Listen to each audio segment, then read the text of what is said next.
मैंने paper pattern discuss किया था तुम लोग के साथ। ओके सी जो आपका टोटल मार्क्स या वेटेज रहेगा दैट इज़ 80 मार्क्स।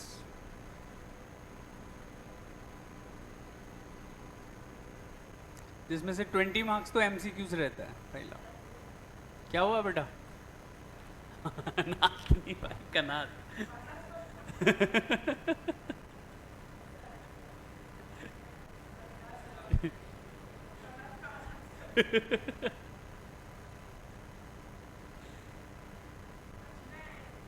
देखो चश्मा लगा हुआ है कि वैसे ही डालते हैं? पहले से ही ऐसा? अच्छा, वो इतना हाईलाइट नहीं होता था। ये वाला हाईलाइट हो रहा है, राइटर लग रहा है। वो बस एक वो बैग लटकाना पड़ेगा इसको, बस कपड़े का बैग। ठीक है, स्टार्ट करें। अभी जो आएंगे फिर बीच में ज्वाइन करेंगे। वैसे भी मैं थोड़ा एक्सप्लेन कर रहा हूँ।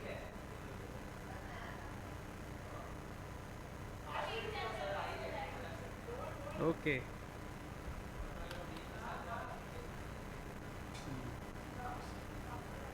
भूमि कैसी है? ठीक है। मीटिंग आईडी बेटा, एक मिनट। हाँ प्रियांश, सॉरी श्रेयांश। इधर आ, काका को बुला के ला। अरे यार ये स्टार्ट नहीं हो रहा है। हाँ वही मैं देख रहा हूँ, यहाँ से नहीं हो रहा है।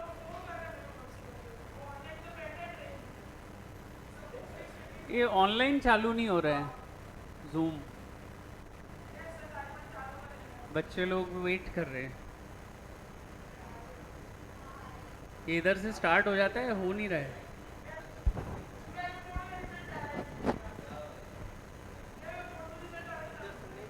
नहीं इधर से नहीं हो रहा है, ये वर्क ही नहीं कर रहा है इस पे। कुछ भी इफेक्ट नहीं दे रहा है, कुछ भी दबाओ। इसका कंट्रोल उन लोग के पास रहेगा।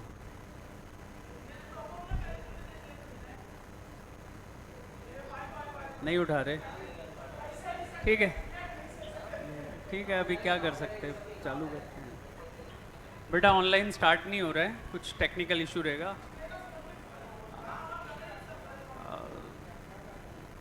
ठीक है, चलो अभी फाइन। देखो आपका जो वेटेज रहेगा एग्ज़ाम में वो कैसा है। पहले तो जो फर्स्ट क्वेश्चन रहेगा ना बेटा, दैट इज़ 20 मार्क्स का एमसीक्यूज।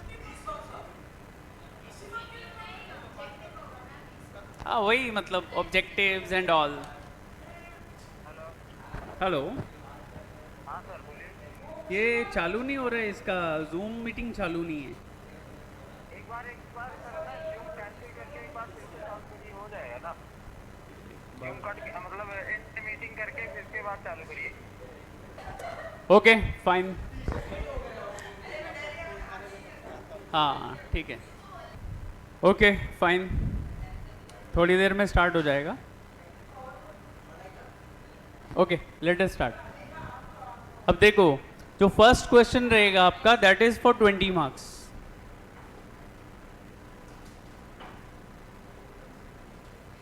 अब 20 मार्क्स में क्या होगा, there will be 6 sections of 5 marks, जिसमें से आपको 4 करना है। ठीक है, मतलब 5-5 मार्क्स के 6 डिफरेंट सेक्शंस रहेंगे। उसमें ट्रू फॉल्स, जैसे 5 मार्क का ट्रू फॉल्स हो गया, 5 मार्क का 1 वर्ड हो गया, 5 मार्क का फिलअप्स हो गया, 5 मार्क का ये बिल बनाना। आपको याद है बिल बनाया था हमने बिल्स ऑफ एक्सचेंज में, एक 5 मार्क का वो रहता है। वो तो फ्री का मार्क्स है, मैंने बताया भी था तब जब चैप्टर कर रहे थे हम लोग। ठीक है, मतलब वो तुमको पहले ही पता है क्या आने वाला है, वो बस ड्रॉ करना सीखना है। वो जो मैंने सिखाया था तुमको, क्या था याद है कुछ? वर्डिंग उसका क्या था? 30 डेज, यानी कि डेज रहेगा तो मैंने बोला था डेज से स्टार्ट करना है, मंथ रहेगा तो मंथ से स्टार्ट करना है, आफ्टर डेट, या कई बार आफ्टर साइड भी हो सकता है। Date of acceptance and date of bill. ठीक है। तो अगर आफ्टर साइट होता था तो हाँ एक्सेप्टेंस पकड़ते थे, और अगर डेट ऑफ बिल होता था तो नॉर्मल, तो 3 दिन का ग्रेस देंगे, बराबर। अब देखो, तो फर्स्ट 20 मार्क्स तो तुम्हारा एमसीक्यूज हो गया, उसमें तुम्हारे पास चॉइस है दो, आप कोई भी, बैठो बैठो जल्दी।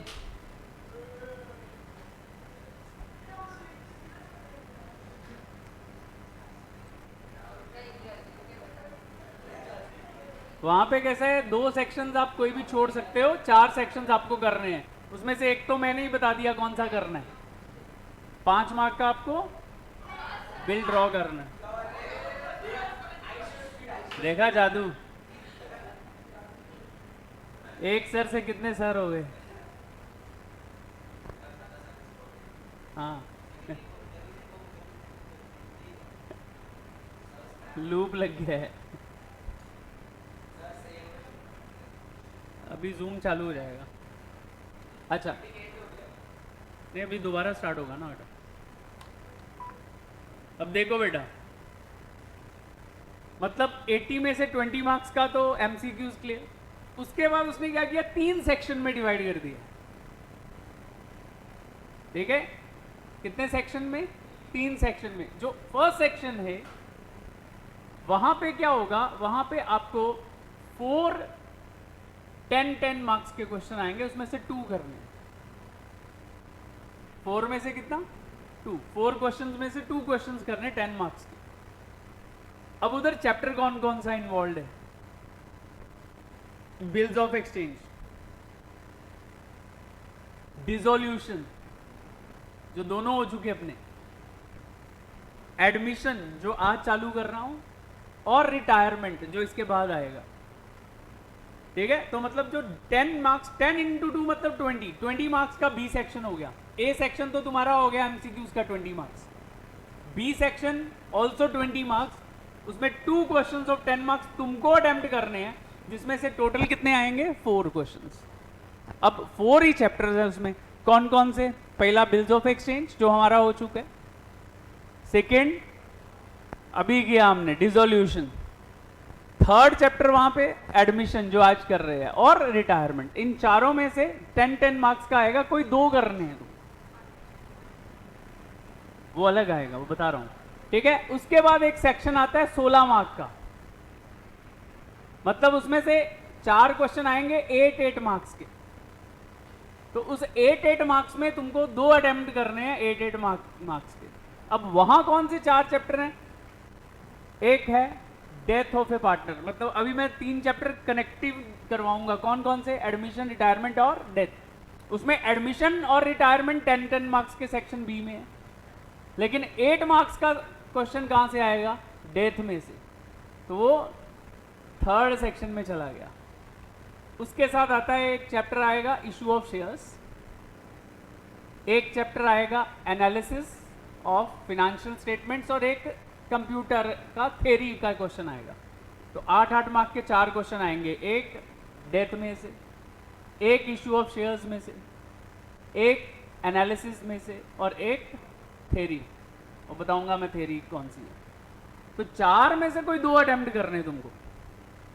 तो अगर आप इन शॉर्ट क्या, अगर आप एडमिशन अच्छे से सीख लेते हो तो रिटायरमेंट और डेथ साथ में ही आ जाता है, क्यों? सेम है।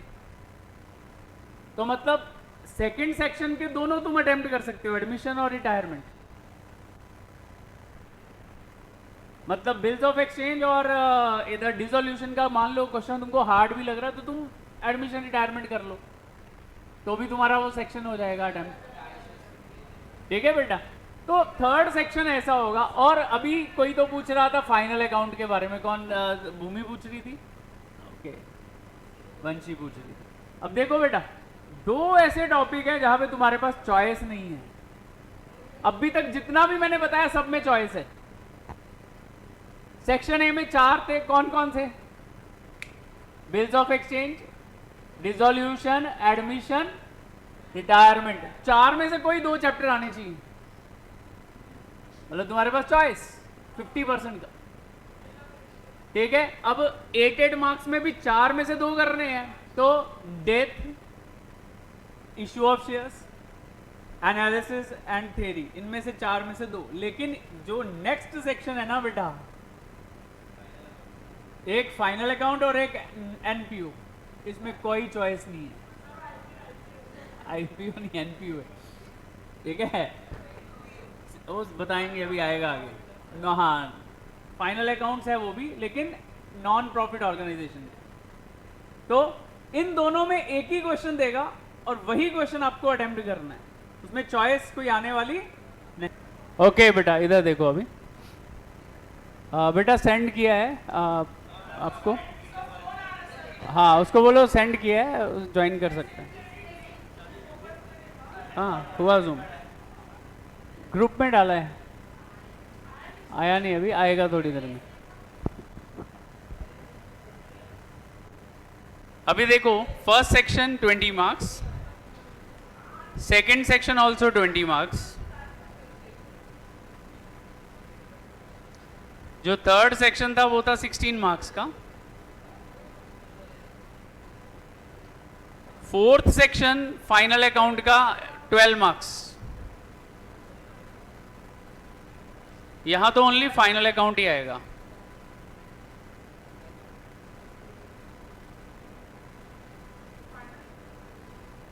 और फिफ्थ सेक्शन भी 12 मार्क्स। एक्चुअली ये ऊपर नीचे होता है। फिफ्थ आ जाता है NPO, final accounts of non profit organisation, और लास्ट क्वेश्चन आ जाता है फाइनल अकाउंट्स।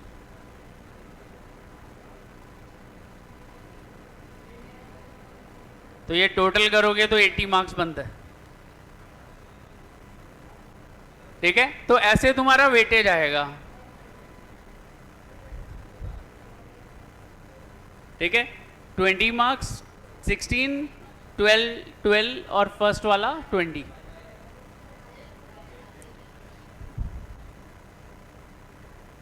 ठीक है। अब यहां पे भी 4 में से 4 क्वेश्चंस आएंगे और आपको अटेम्प्ट करने हैं 2। इसमें भी 8 मार्क के 4 क्वेश्चन रहेंगे, उसमें से 2 अटेम्प्ट करने हैं। इसमें नो चॉइस।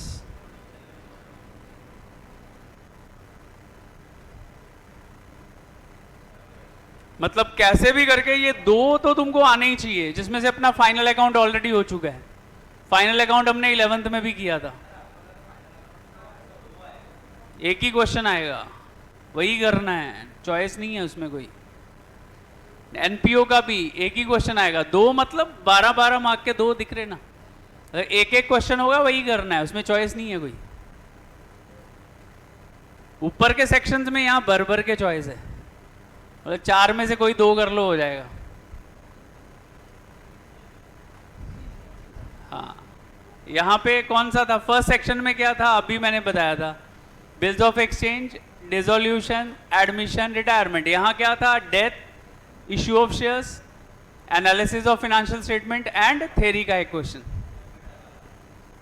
हाँ, कंप्यूटर वाला जो एंड में है। हाँ, वो करना नहीं है क्योंकि उसमें मार्क्स फुल मिलता नहीं है। तुम कितना भी अच्छा थ्योरी लिख लो, तुमको वो 8 में से 4 मार्क ही देगा। तो उससे अच्छा तुम दूसरा सम करोगे, रॉन्ग भी हो जाएगा ना तो भी 4 से ज़्यादा ही मिलेगा, और टाइम भी वेस्ट होता है। तो इसलिए जो डेथ का है, एक तो वो अटेम्प्ट करना, एक इशू ऑफ शेयर्स का कर लेना, तो बहुत वो कन्वीनियंट रहता है। क्यों? इशू ऑफ शेयर्स का बहुत छोटा क्वेश्चन रहता है, 4-5 जर्नल एंट्रीज रहता है, और डेथ का भी बहुत छोटा सा क्वेश्चन रहता है। चलो अभी स्टार्ट करते हैं अपना। Okay, the next one is admission of a partner.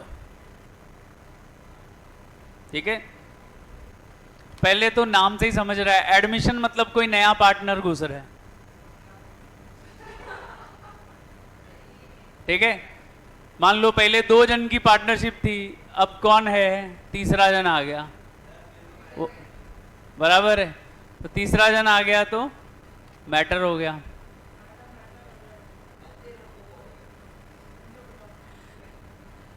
अब पॉइंट ये है कि एडमिशन कब करना पड़ता है और क्यों। देखो, यस, 3-4 रीजन रहते हैं एडमिशन के। पहला, बिजनेस को और पैसा चाहिए एक्सपेंशन के लिए।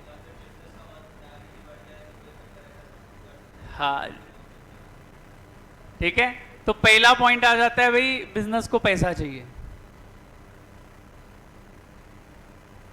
कई बार पैसा भी होता है, फिर भी एक आदमी और डाला जाता है। नहीं, कैपिटल तो पहला पॉइंट हो गया ना। हमें कोई ऐसा बंदा चाहिए जो फुल डेडिकेशन के साथ काम करे बिजनेस के लिए। अब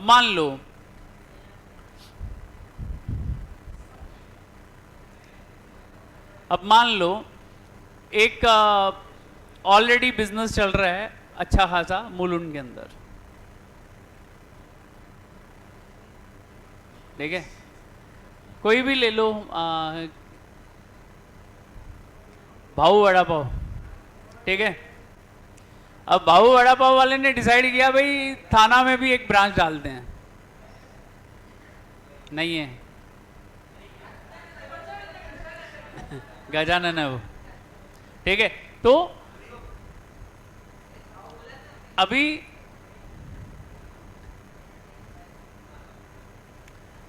मान लो उसने सोचा कि थाना में भी एक ब्रांच डालते हैं। अब पॉइंट ये है कि थाना में ब्रांच डालने के लिए तो डाल दिया, लेकिन दो ऑप्शन है, या तो कोई मैनेजर रखो, या वो खुद इधर से उठ के उधर जाए, यहां पे मैनेजर रखे, क्योंकि एक आदमी तो एक ही दुकान मैनेज कर सकता है ना। अब वहां पे रिस्क ये है कि वही ना हो कि इधर से छोड़ के जाए तो इधर का भी धंधा जमाया धंधा चौपट हो जाए।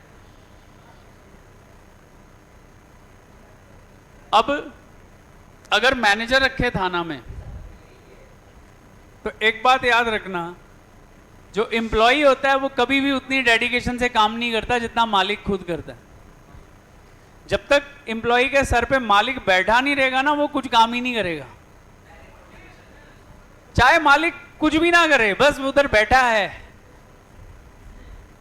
मालिक उधर गद्दी पे बैठा है, बस कुछ नहीं कर रहा, तो भी वर्कर बराबर से काम कर रहा है। जैसे ही मालिक गद्दी से उठ के बाहर दुकान के गया, बस बातचीत काम उधर ही छोड़ देंगे। समझा?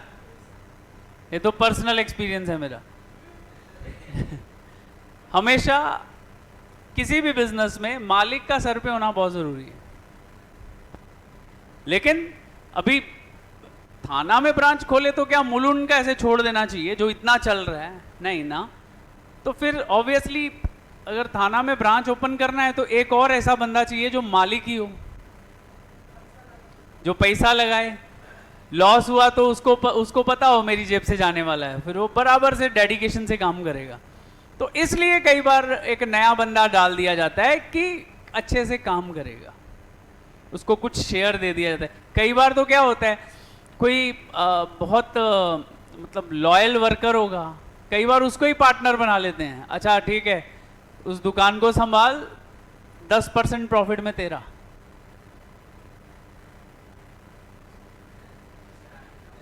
समझा? हाँ, मतलब पिछले 25-30 साल से आपके अच्छे यहाँ से काम कर रहा है, आपको फुल फेथ है उस पर, तो आप उसको पार्टनर भी बना सकते हो कि भाई चल ठीक है, आज से वो दुकान चला, 10% या 15% या 20% प्रॉफिट में तेरे को देंगे।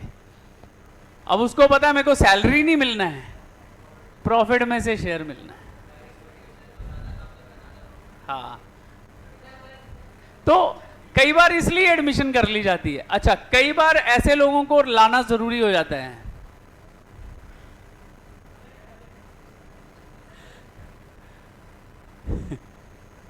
बता रहा हूं कैसे। अब मान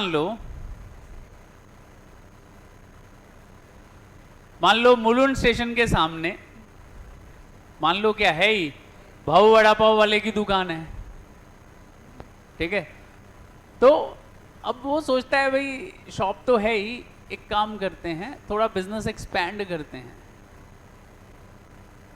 अब बिजनेस एक्सपैंड कैसे करते हैं? बाजू वाला जो शॉप है वहां पे एक रेस्टोरेंट बना देते हैं।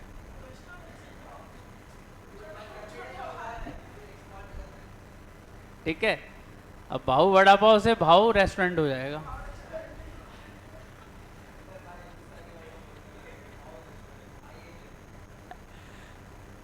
ठीक है, तो अभी पॉइंट ये है कि उसको वड़ा पाव में तो उसकी मास्टरी है, लेकिन रेस्टोरेंट में बाकी डिशेस कौन बनाएगा?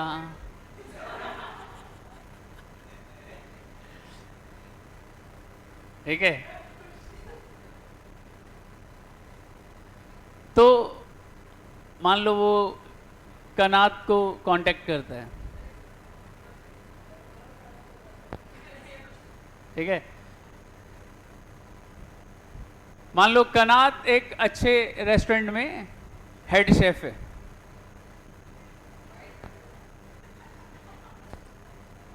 तो जो भाऊ वड़ा पाव वाला है वो कनात को बोलता है कि भाई तू हमारा रेस्टोरेंट संभाल, हम तुमको 25% प्रॉफिट देंगे रेस्टोरेंट का, इन्वेस्टमेंट सारा हमारा, लेकिन जो मैनेजमेंट है वो किसकी? कनात।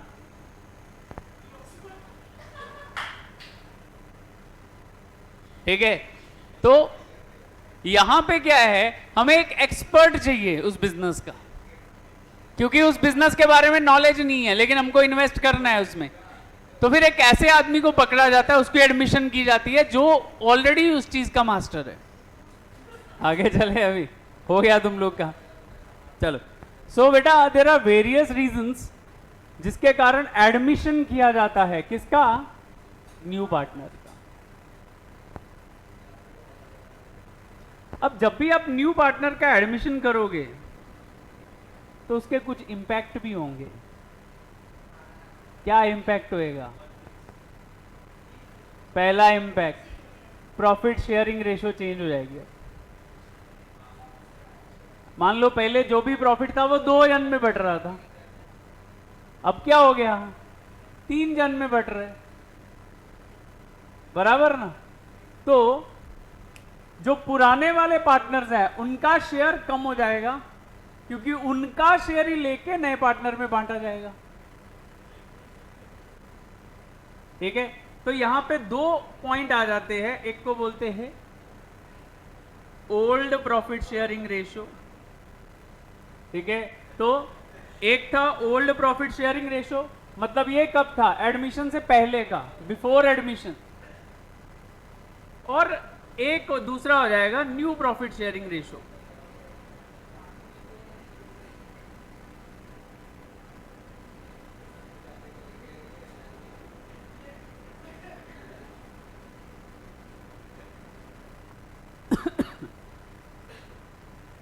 अब इसको थोड़ा समझने के लिए एक एग्जांपल ले लेते हैं। चलो,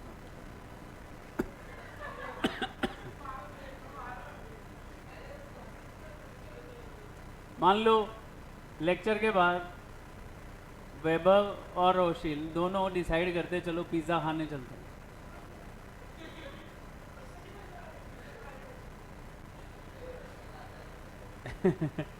ठीक है, तो दोनों लोग क्या करते? पिज़्ज़ा ऑर्डर कर देते हैं।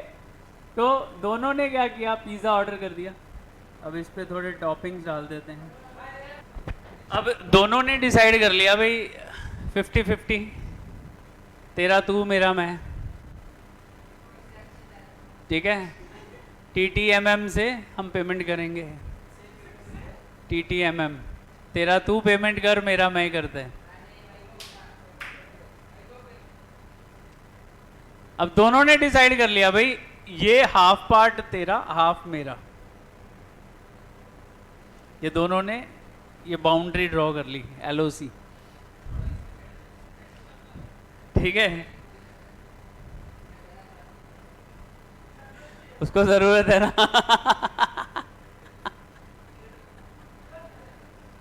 ठीक है, तो दोनों ने डिसाइड कर लिया, तो मतलब वैभव का 1 स्लाइस, 2 स्लाइस, 3 स्लाइस और 4 स्लाइस, कौशल का 1 slice, 2 slice, 3 slice and 4 slice. तो अगर इनकी पिज्जा शेयरिंग रेशो ओल्ड वाली देखी जाए, ओल्ड PSR, तो दैट इज 4:4। 4 स्लाइस वैभव के, 4 स्लाइस कौशल के। अब पिज्जा अभी आया ही था,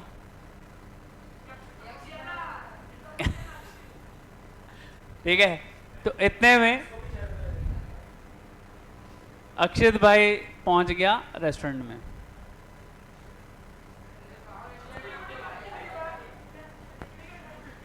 चलो ठेले पे बोल देते यार, अगर तुमको लगता है रेस्टोरेंट नहीं तो।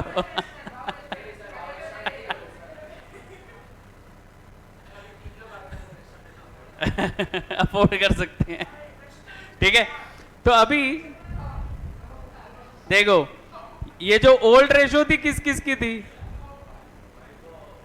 वैभव और कौशल की। अब क्या हुआ? अब तीसरा बंदा एंटर कर गया,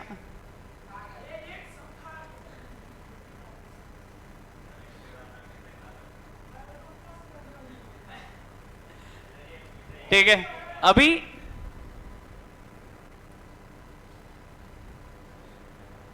वैभव बोलता है भाई मैं तो कुछ देने वाला नहीं हूं, ठीक है। तो कौशल बोलता है चल ठीक है भाई, तू मेरे साथ शेयर कर ले। तो अभी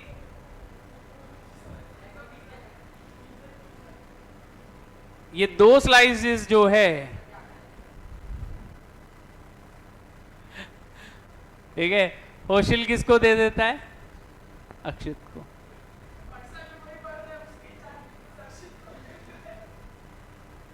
ठीक है।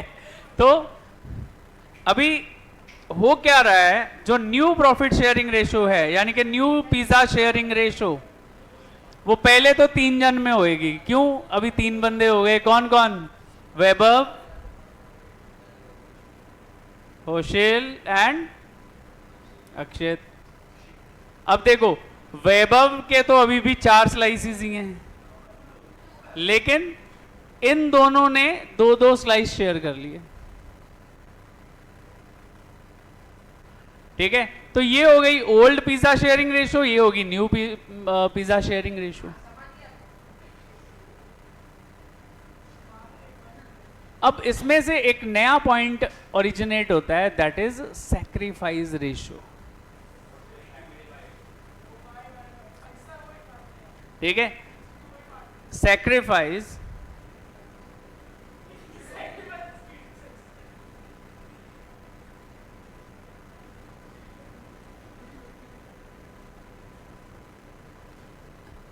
अब हमें देखना है कि सैक्रिफाइस कैसे, किसने कितना किया। तो हमेशा सैक्रिफाइस करते हैं ओल्ड पार्टनर्स, न्यू वाले को तो मिल ही रहा है। तो पहले अगर हम वैभव का लें, देखो बेटा, सैक्रिफाइस निकालने का फॉर्मूला होता है ओल्ड माइनस न्यू।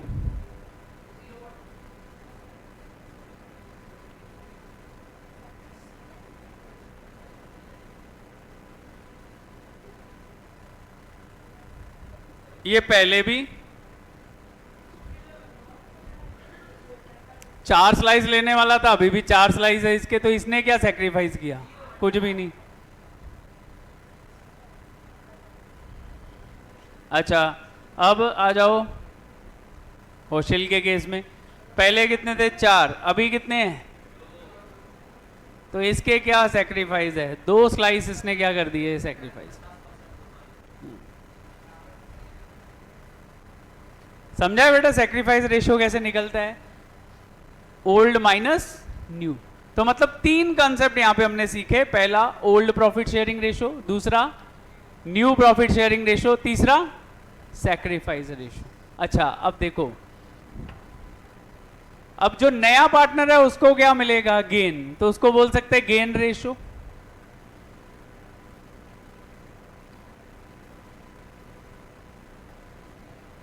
तो भाई साहब, जो न्यू पार्टनर है अक्षित, उसका गेन कितना हो गया? 2 स्लाइसेस।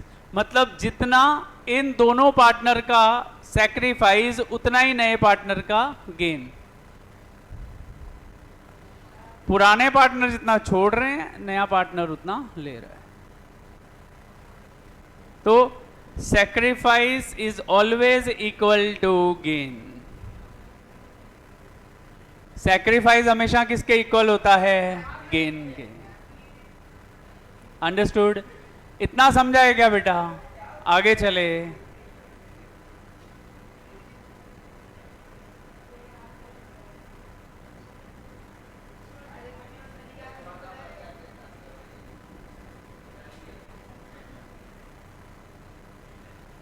ठीक है, अब देखो यही चीज है, old profit sharing ratio, new profit sharing ratio, sacrifice ratio. अब देखो कैलकुलेशन ऑफ मिसिंग रेशो। ठीक है,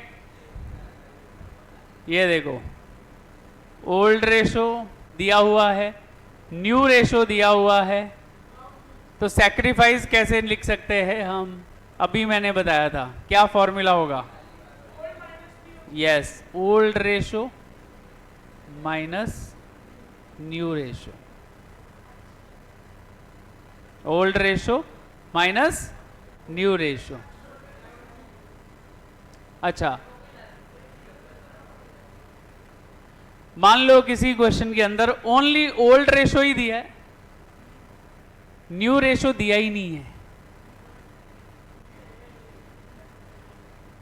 ओल्ड रेशो है लेकिन न्यू रेशो नहीं है, तो sacrifice is equal to old ratio, यानी कि जितना ओल्ड रेशो है वही सैक्रिफाइस रेशो होगा। याद रखना, this is a very important point, बहुत काम आने वाला है ये। अगर क्वेश्चन में ओल्ड रेशो दिया है लेकिन न्यू रेशो दिया नहीं है, तो फाइंड आउट करने की जरूरत ही नहीं है, जो ओल्ड है वही सैक्रिफाइस है।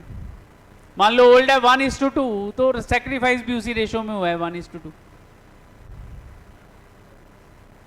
अंडरस्टूड? आगे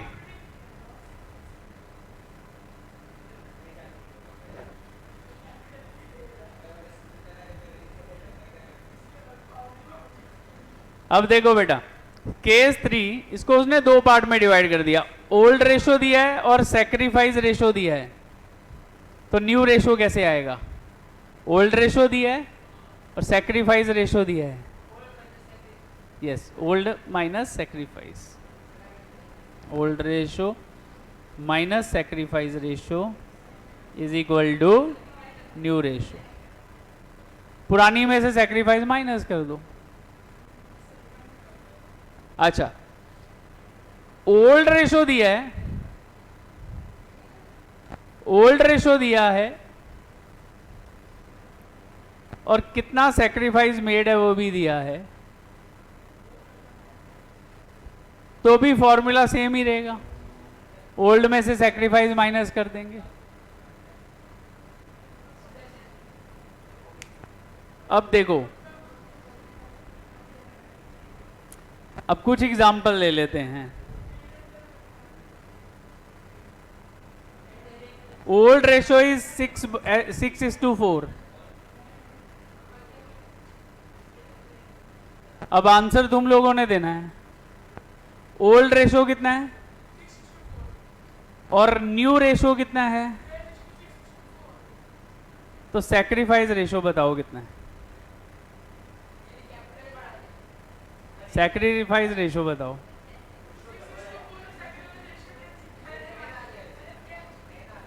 कैसे 10 आ गया? मैं करके दूं? अब देखो, मैं सम कर रहा हूं, ध्यान देना इधर, रुकना भाई। अब देखो बेटा, ये फर्स्ट का ए सेक्शन, पहले देखो गिवन क्या है। अब उसने पहले बोला भाई ए और बी दो पुराने पार्टनर है, C is a new partner, तो इधर लिखते हैं old profit sharing ratio is equal to A is to B. इसका कितना था? 6। इसका कितना था? 6 लिख दिया यार, बी लिखना था। बराबर है। अच्छा, अब इन दोनों का टोटल कितना है?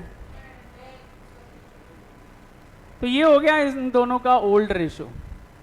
अब न्यू आएगा तो मतलब एक पार्टनर भी आ जाएगा क्योंकि एडमिशन कर रहे हैं हम। अब न्यू रेशो ऑल्सो गिवन। अब यहां पे बंदे हो गए 3 A B C। बोलो क्या रेशो है इनका?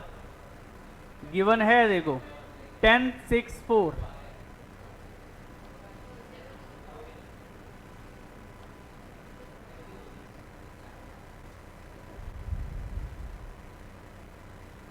मतलब 10/20, 6/20 एंड 4/20। ये दोनों गिवन है। अब हमें निकालना है यहां पे SR, sacrifice ratio. Point number 1 Rajvi, point number 1 ये है कि सैक्रिफाइस ओनली कौन करते हैं? Old partners. तो तुमको किस किस का निकालना पड़ेगा? ए और बी का। तो पहले लिखते हैं ए का सैक्रिफाइस, सैक्रिफाइस रेशो ऑफ ए। हमें पता है फॉर्मूला क्या है? Old minus new. यही फॉर्मूला बताया था ना मैंने। अच्छा, ओल्ड रेशो कितनी है ए की? 6/10 माइनस न्यू कितना है? 10/20 बराबर है। अब अगर इसका एलसीएम लें, ये देखो 10 और 20 का एलसीएम लें,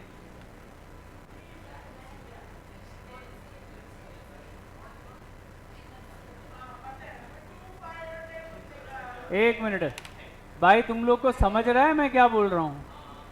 हाँ हाँ करते जा रहे हो।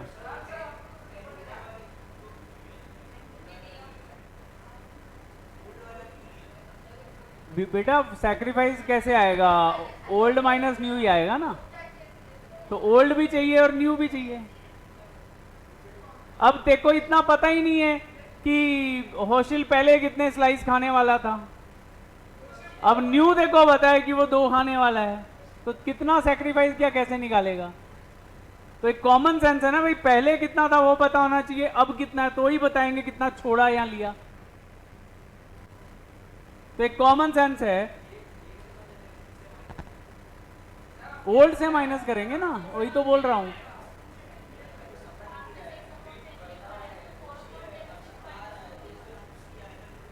वो तो बी का है ना 4/10। अभी किसका? ए का निकाल रहे हैं ओनली, बी का अलग से निकलेगा।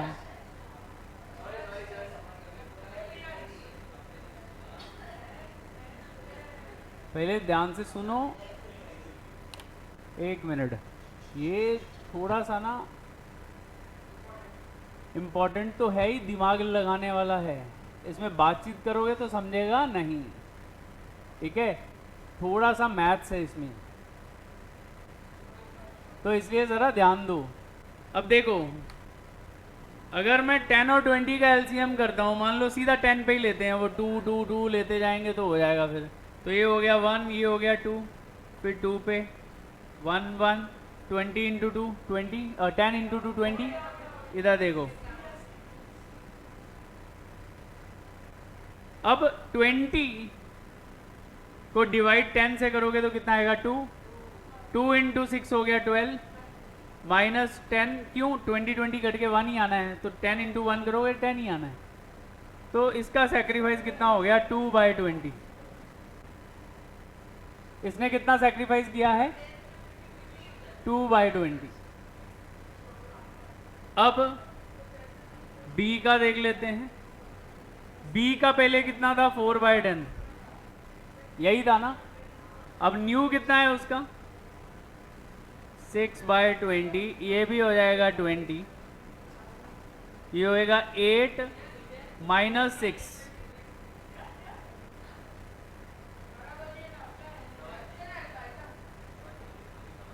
अब 8 कैसे आया? 20,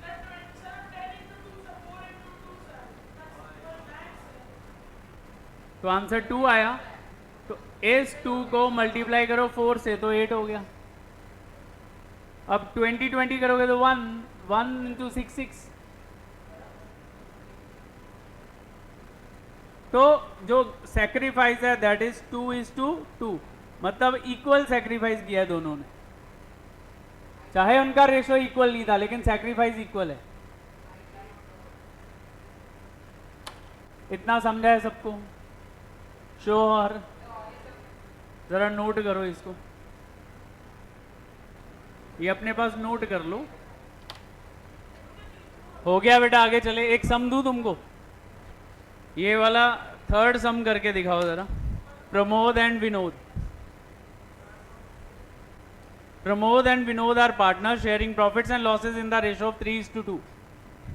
after admission of Ramesh the new ratio of Pramod, Vinod and Ramesh is 4:3:2। Find the sacrifice ratio. अरे दोनों का टोटल करेगा ना भाई, वो तो प्लस माइनस करते टाइम निकालना है ना, पहले तो बनाएंगे ही ना।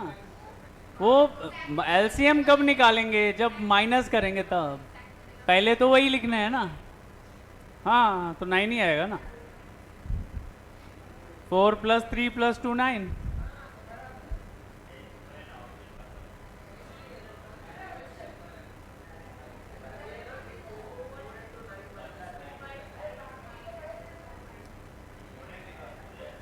ए अपना अपना करो, डिस्कशन नहीं। किस किस का हो गया सॉल्व? भूमि हो गया तेरा? ओ स्कॉलर मैडम, आपका नाम भूल गया मैं। अच्छा ही था,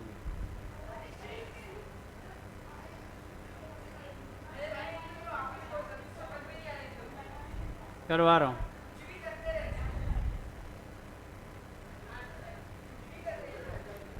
अरे यार ये 6th स्टैंडर्ड में सिखाते हैं फ्रैक्शन का, एडिशन एंड सब्ट्रैक्शन।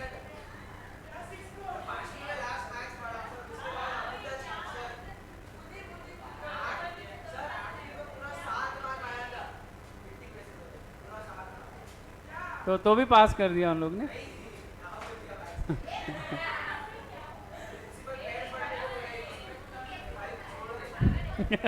नहीं तो मैं स्कूल छोड़ दी।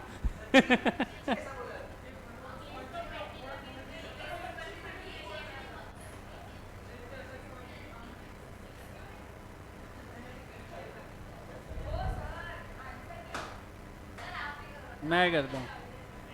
ए अभी बोबड़ी बंद करके ना शांति से इधर देखो।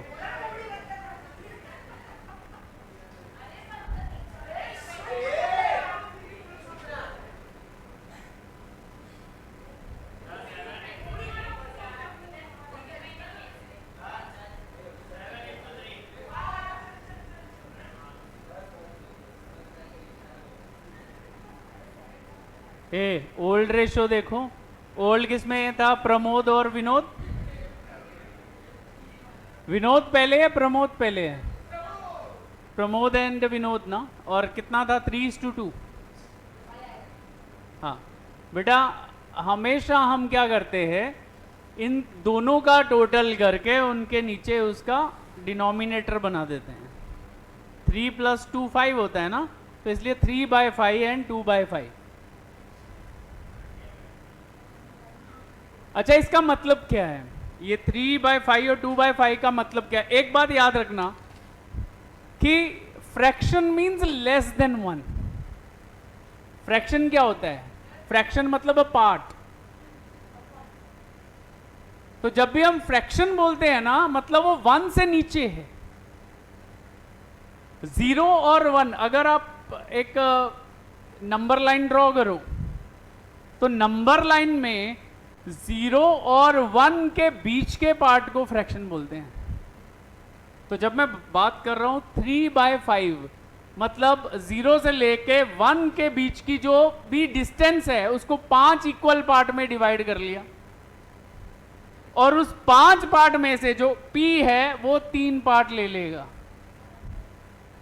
टोटल पार्ट कितना? मान लो ये स्केल है, स्केल को मैंने 5 टुकड़ों में काटा, और 5 में से P को कितने दिए? 3, और बचे हुए 2 किसको मिले? V को।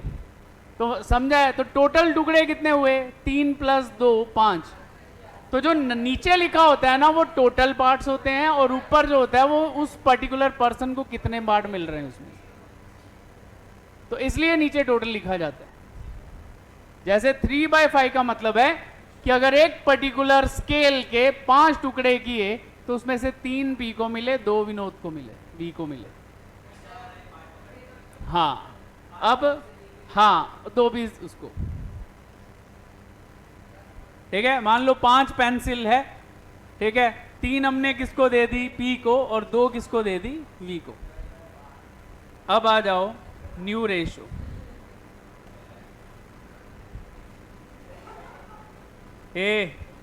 इधर देखो, मैंने तेरा नाम बोला क्या? उसी को बोल रहा हूं जो बोल रहे हैं। इसको डॉक्टर को इंजेक्शन लगाना पड़ेगा लगता है। इधर देखो, अभी अब 3 लोग हो गए क्योंकि आर भी आ गया। अब न्यू प्रॉफिट शेयरिंग रेशियो कितनी हो गई, 4:3:2, 4, 3 एंड 2, मतलब अभी 5 टुकड़े नहीं हुए, कितने टुकड़े हुए, 9 टुकड़े हुए। तो divided by 9, divided by 9, divided by 9, 9 टुकड़े में से 4 टुकड़े पी को मिले, 9 में से 3 बी को मिले, और 9 में से ही 2 आर को मिले। अब सर किसने कितना सैक्रिफाइस किया, तो एक बात तो क्लियर है कि सैक्रिफाइस आर नहीं करेगा। क्यों? आर का तो गेन है, उसको तो मिल रहा है, वो दे थोड़ा ना रहा है। तो हमेशा सैक्रिफाइस किसका कैलकुलेट करना होता है, ओल्ड पार्टनर्स का। तो पहले पी का ले लेते हैं। सर पी का कैसे आएगा, फॉर्मूला था ओल्ड माइनस न्यू। पी का ओल्ड कितना था, 3/5 माइनस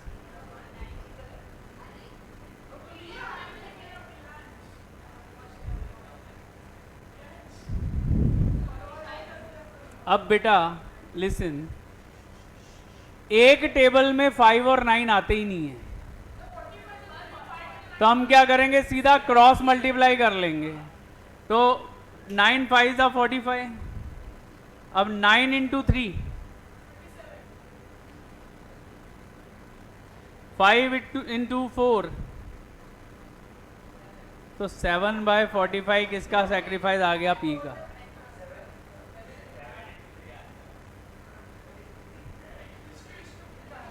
अब वे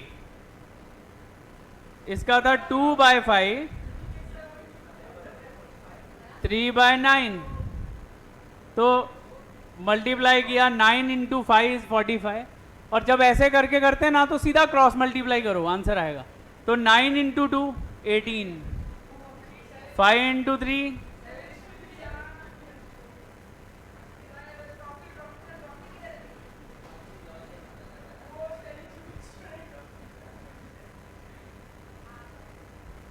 तो सैक्रिफाइस रेशियो कितना आ गया, 7:3।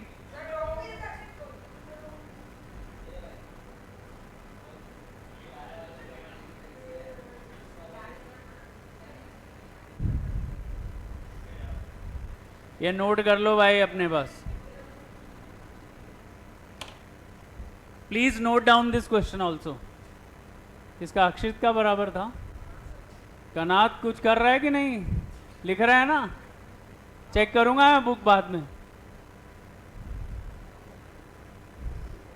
एक तो एलओसी के पार बैठता है, उधर जाने भी नहीं होता है।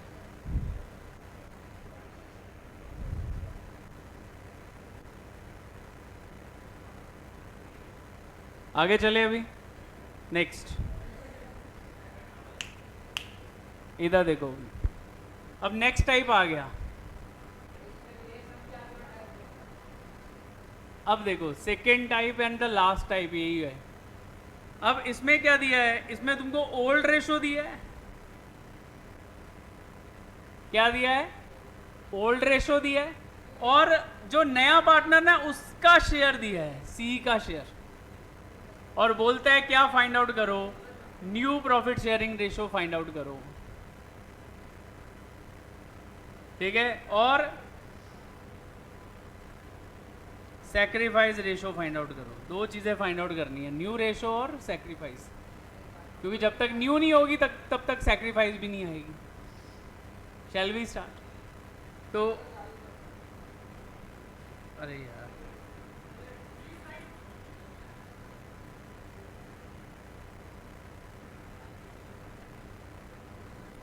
ये देखो, ये इंफॉर्मेशन दी है अपने को।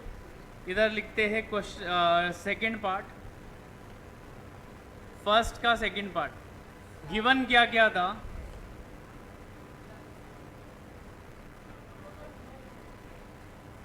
ए बी, और क्या था? Old ratio.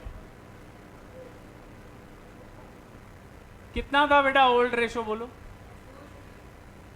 2:3,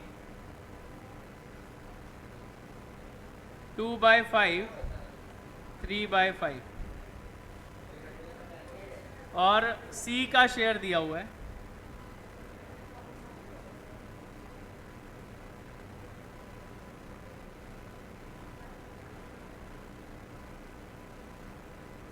कितना था फ्यूचर शेयर? 1/4।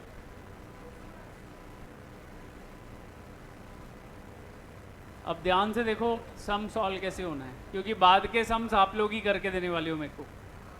कभी भी ऐसी सिचुएशन आए, ओल्ड रेशो दी हुई है और आने वाले पार्टनर का शेयर दिया हुआ है, रेशो नहीं शेयर दिया हुआ है, तो हम हमेशा क्या एज्यूम करेंगे? लेट टोटल या future share B 1।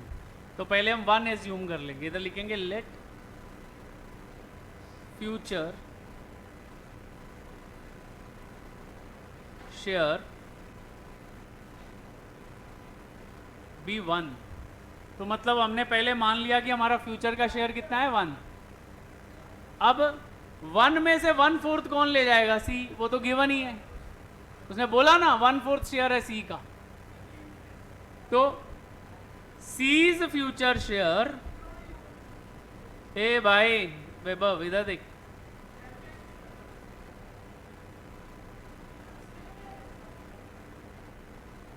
One fourth. मैं 1 क्यों माना? मैंने अभी बताया था, जब फ्रैक्शन आ जाए तो हम मानते हैं कि 1 का छोटा पार्ट है ना, तो हमने बड़ा वाला मान लिया कि 1। अब 1 में से 1/4, मतलब इसके अगर 4 टुकड़े कर दूं तो 1 टुकड़ा, वो कौन ले जाएगा? सी ले जाएगा। तो बचा कितना फिर बाकियों के लिए? तो निकालते हैं। तो अगर 1 है टोटल, 1 में से 1/4 कौन ले गया? सी। तो रिमेनिंग शेयर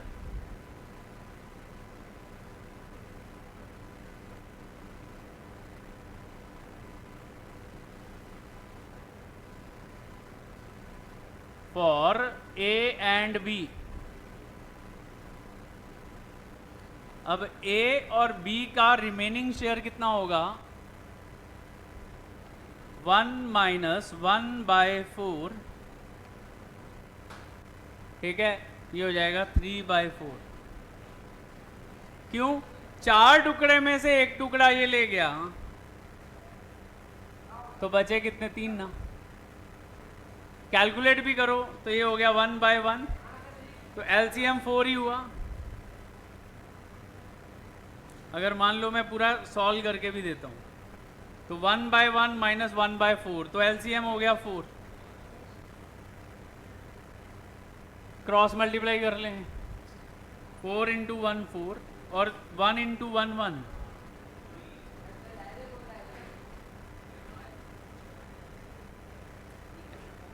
ऐसा तभी कर सकते हैं जब दोनों का जो बेस है वो किसी कॉमन टेबल पे कट नहीं रहा है। तो अगर कट रहा है फिर ऐसा नहीं करेंगे, फिर रॉन्ग हो जाएगा। तो 3/4 इज द रिमेनिंग। अभी तक समझा है आपको हमने क्या किया है? पहले हमने पूरे प्रॉफिट को 1 माना, सी का शेयर दिया हुआ था वो उसमें से कर दिया माइनस, तो हमारे पास आ गया रिमेनिंग। अब हम आराम से ओल्ड वालों का भी शेयर निकाल सकते हैं। कैसे? अब ध्यान से देखना। अब इधर लिखेंगे एज फ्यूचर शेयर,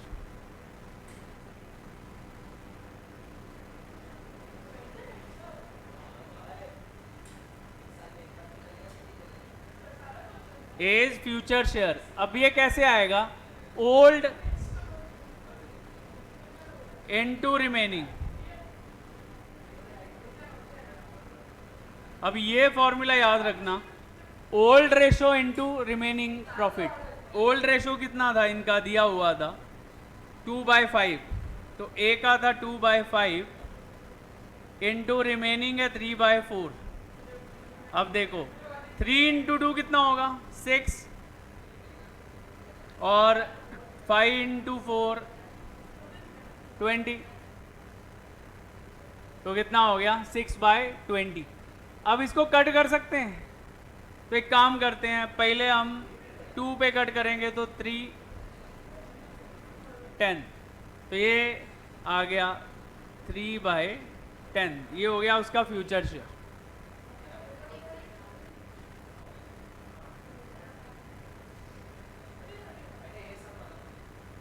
ठीक है, अब या फिर इसको वैसा ही रहने देते हैं, 20 ही रहने देते हैं, 6/20 कर देते हैं।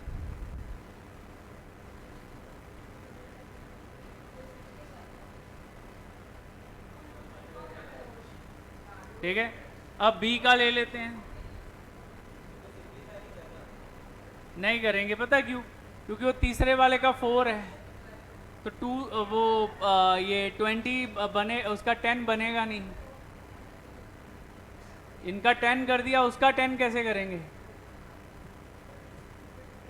बीज फ्यूचर शेयर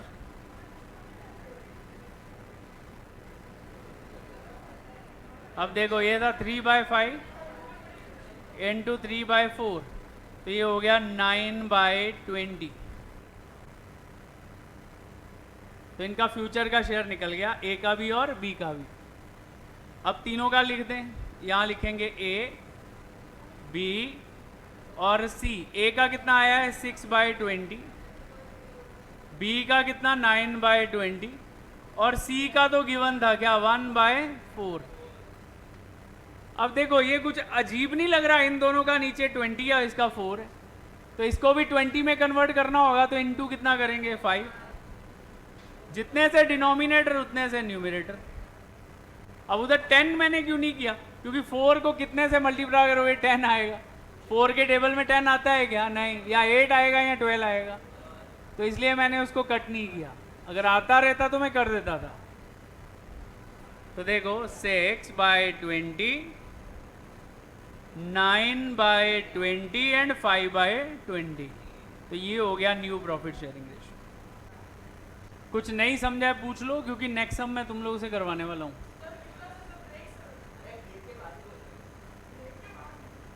एक सम सॉल्व करके तो फिर ब्रेक देता हूँ।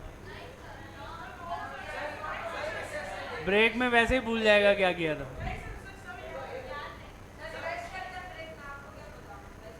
हाँ पता है मेरे को।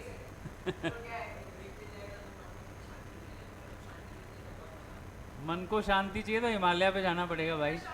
वैभव लिख रहा है ना बुक पे, बस बातें करता जा रहा है, बस जल्दी कर।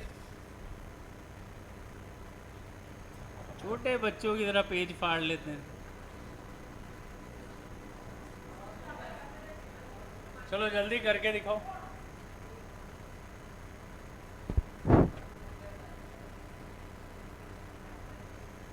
Old ratio 1:1 and C's share is 1/5.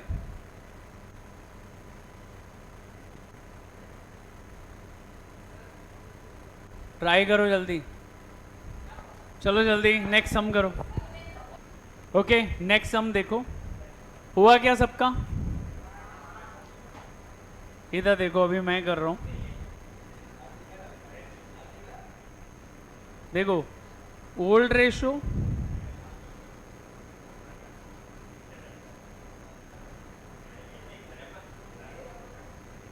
1/2 and 1/2, और C का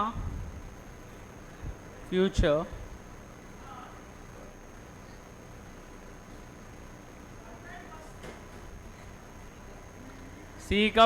share 1/5।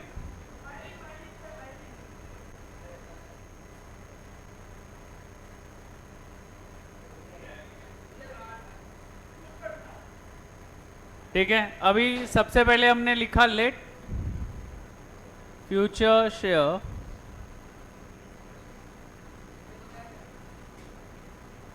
B1,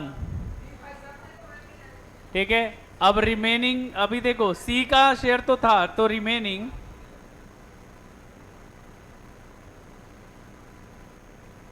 for A and B, अब देखो 1 माइनस 1/5 करेंगे तो आएगा 4/5, तो रिमेनिंग हो गया 4/5। अब निकालेंगे ए का शेयर, ए का ओल्ड इंटू रिमेनिंग,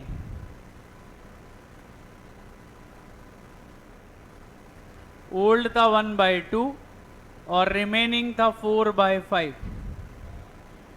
तो ये आएगा 4/10।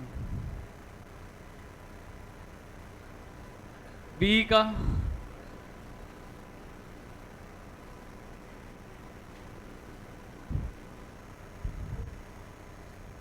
इसका भी हो गया 4/10, और सी का ऑलरेडी गिवन था 1/5, और इसको 10 में कन्वर्ट करेंगे तो क्या होगा, 2 से करना पड़ेगा, इंटू 2 एंड इंटू 2, तो ये हो जाएगा 2/10। तो 4:4:2, ये हो गया न्यू प्रॉफिट शेयरिंग रेशियो। क्या बेटा, 1/5 गिवन है, गिवन, हाँ हुआ। आगे चलें, अब नेक्स्ट देखो तो दैट इज ओल्ड रेशो 3:2 और सी का शेयर है 1/2। अब निकालो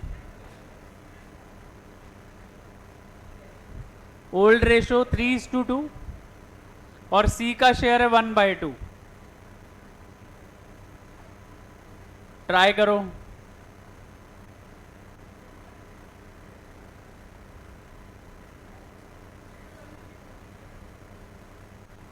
देखो इसकी यहां पे प्रैक्टिस कर लो, क्योंकि आने वाले सम्स में ये निकालना पड़ सकता है तुमको। लास्ट वाला 4th, वैभव तू कुछ नहीं करता है पूरा दिन में, जल्दी कर, अभी मैं चेक करेगा।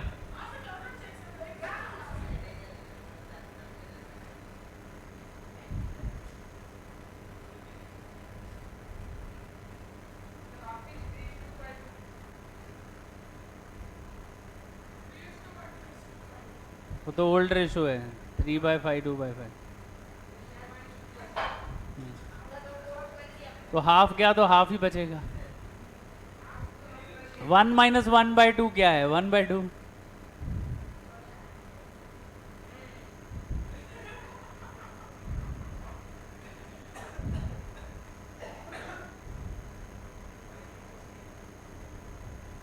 हो गया, कितना है आंसर, 3:2:5, वो हाफ है, देखना। हाँ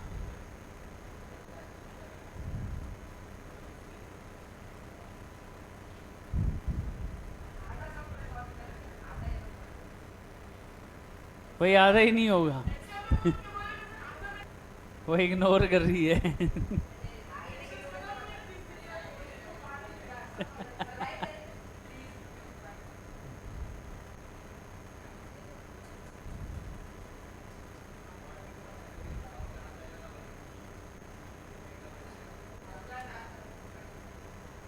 हो गया 3:2:5 ना, क्या क्या आया भाई, 3:2 किधर गया,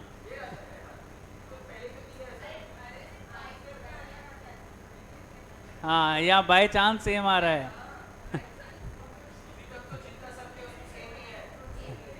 नहीं,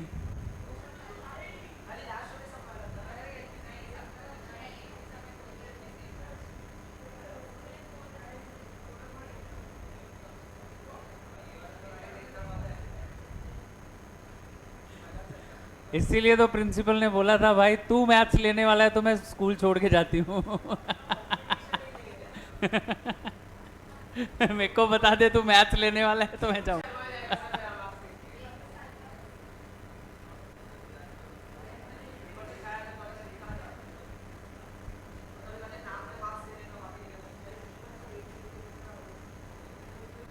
ढूंढ ढूंढ के मार्क्स दिया।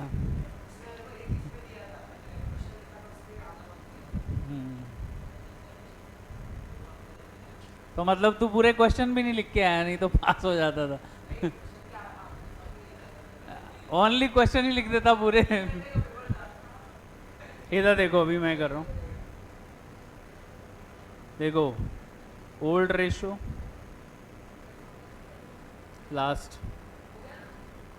सो this was the question number 4। Check कर लो, किया, हो गया, गुड। आगे चले। अभी देखो, ये एग्जाम्पल नंबर 2 आप कर लोगे, होमवर्क है। एग्जाम्पल नंबर 3 मैं करवा रहा हूं। एग्जाम्पल नंबर ऐसा ही है 2। प्रवीण और नवीन, इनका ओल्ड शेयर था 7/10, 3/10, और रीना का है 1/5। तो वो सेम ऐसा ही करना है, ठीक है। लेकिन question number 3 is little different.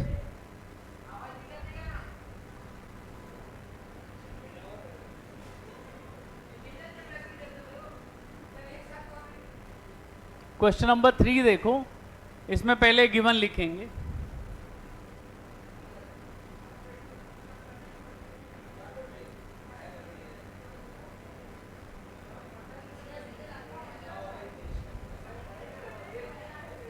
अब देखो, उसने बोला X and Y are partners sharing profits and losses in the ratio of 7:3। तो पहले तो ओल्ड रेशो दिया हुआ है। ओल्ड रेशो कितना है? 7/10, 3/10। तो पहले इसको ही लिख लेते गिवन।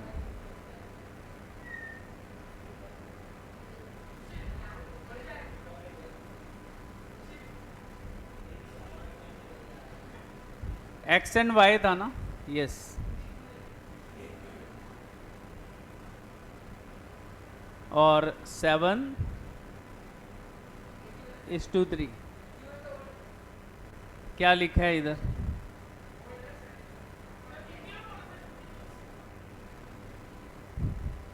ठीक है, 7/10 एंड 3/10। अब और क्या उसने गिवन इंफॉर्मेशन दिया है? बोलता है X सरेंडर्स। अब ध्यान से इंग्लिश पे फोकस करो। उसने बोला X सरेंडर्स, मतलब उसने अपना कितना शेयर सरेंडर किया? तो X ने 1/7 ऑफ हिज शेयर,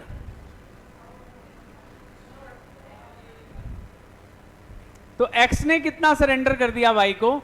अपने शेयर का 1/7। And Y surrenders 1/3 of his share in favour of Z। तो दोनों ने क्या किया? अपना कुछ हिस्सा Z को दिया। अब देखना पड़ेगा कितना हिस्सा दिया। तो पहले इधर लिखते हैं,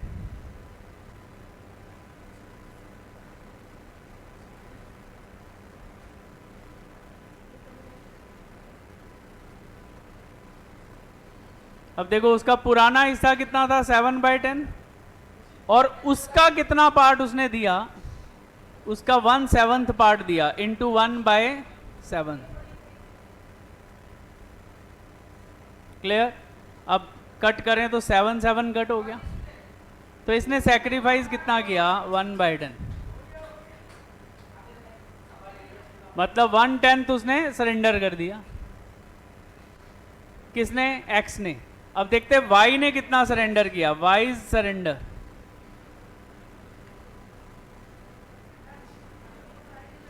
Y का कितना था? 3/10।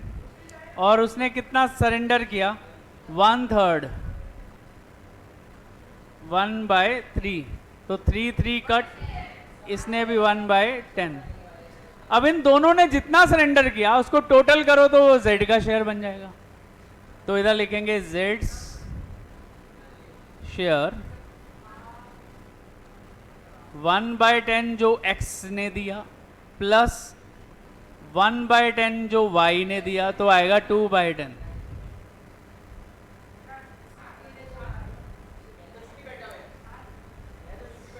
तो Z का शेयर कितना आ गया? 2/10। अच्छा, अब फिर X का कितना बचा? X न्यू शेयर पुराने में से सरेंडर माइनस कर दो। पुराना कितना था उसका 7/10, सरेंडर कर दिया 1/10, तो इसका आया 6/10। और y का कितना न्यू शेयर है?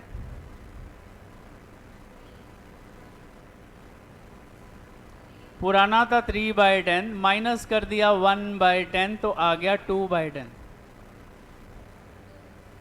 6/2 तो आ गया x is to y is to z 6/2।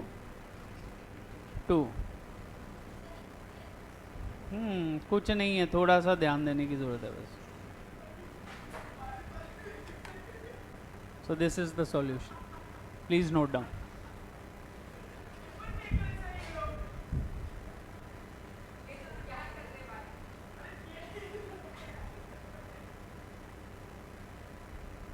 सम करो।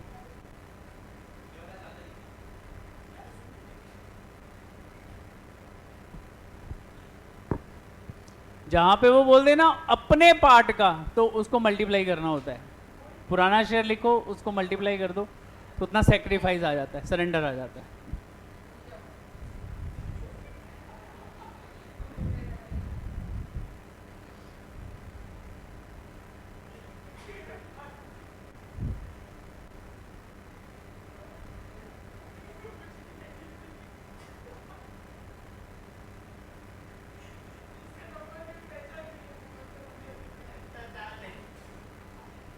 इसीलिए तो डॉक्टर है वो। तुम लोग नहीं बन जाते डॉक्टर।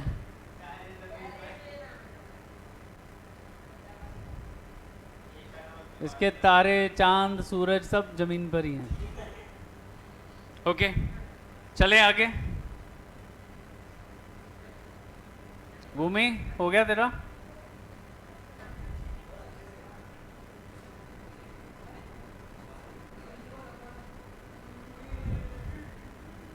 अब देखो, ये क्वेश्चन नंबर 1 और question number 2 is a homework. ये दोनों सम आप लोग करोगे, होमवर्क मार्क कर लो दोनों पे। थर्ड तो मैंने यहाँ पे ही करवा लिया था तुमसे, 1 और 2 ट्राई योर सेल्फ का। अब आगे चलेंगे। नेक्स्ट इज, अब हम लोग क्या करेंगे, एक सम लेंगे और उस सम को सॉल्व करेंगे।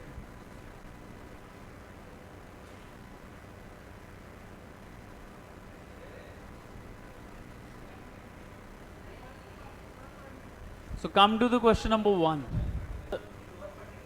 फर्स्ट सम हम करने वाले हैं, थोड़ा ध्यान दो, क्योंकि एडमिशन, रिटायरमेंट और डेथ में प्रोसीजर, इवन अकाउंट्स, सब चीज़ सेम रहने वाला है।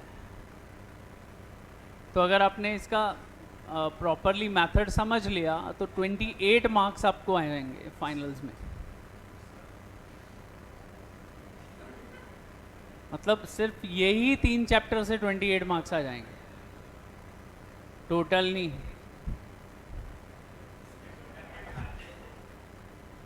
अब ध्यान से देखो इधर। अब आपको क्वेश्चन कैसे दिया होगा, जैसे ये क्वेश्चंस दिया हुआ है, एक तो आपको बैलेंस शीट दिख रही है और कुछ एडिशनल इंफॉर्मेशन नीचे दी हुई है। अब मैं पहले क्वेश्चन पढ़ता हूं। उसने बोला A एंड B, होशेल। अभी जब मैं सम करवा रहा हूं तो किसी की आवाज नहीं चाहिए मेरे को।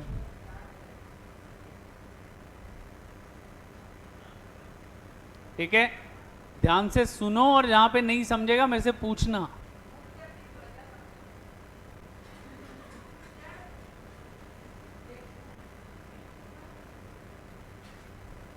बोर्ड पे देखो, टेक्स्ट बुक देखने की जरूरत नहीं है, ध्यान दो किधर क्या कर रहा हूं मैं। Kushal, stand up, pick your books immediately. चल, बुक्स ले अपनी। प्रियल, जरा जगह दे इसको। आ गया, चलो। स्टैंड अप, बुक्स उठा जल्दी, बाहर आ, नोटबुक भी लेके आ, नोटबुक ले, नोटबुक।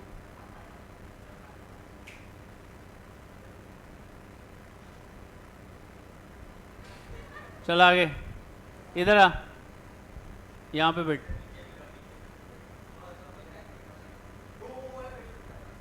आगे और आगे, यहाँ पे बैठ।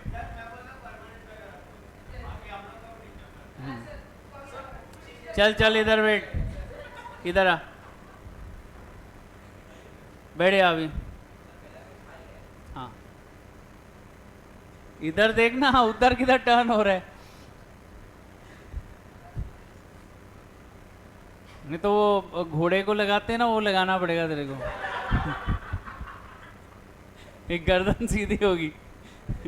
अब आपको जब क्वेश्चन आएगा तो इसी फॉर्मेट में आएगा। अगर आप देखो, उसने बोला A and B are partners in a firm sharing profits and losses in ratio of 3:2। ये क्या है 3:2? कौन सी? ओल्ड।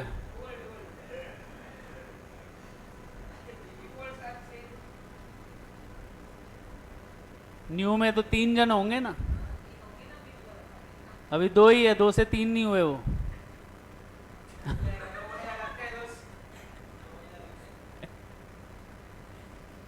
आगे चलें। नेक्स्ट उसने क्या बोला, the balance sheet on 31 March 20 was as under. अब ध्यान से देखो जरा, बैलेंस शीट, बैलेंस शीट में क्या क्या है।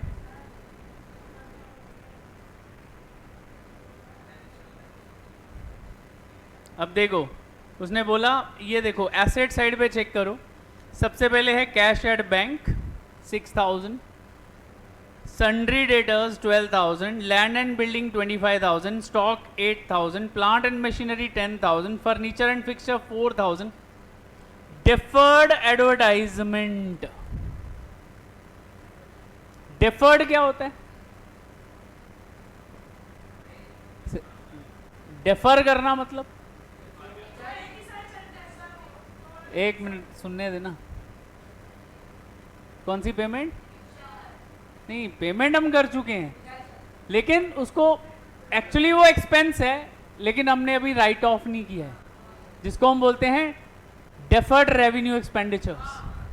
3 तरह का एक्सपेंस होता है। पहला कैपिटल एक्सपेंडिचर, जहां पे कोई ना कोई एसेट खरीदते हैं हम। रेवेन्यू, जहां पे कोई एसेट नहीं है और बेनिफिट शॉर्ट टर्म है।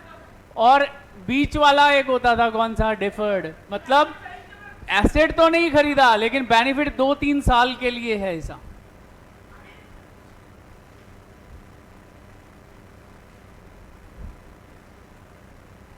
तो इसको अगर हम एक बात बताओ, हमारा एक्सपेंस कभी हमारी एसेट हो सकता है?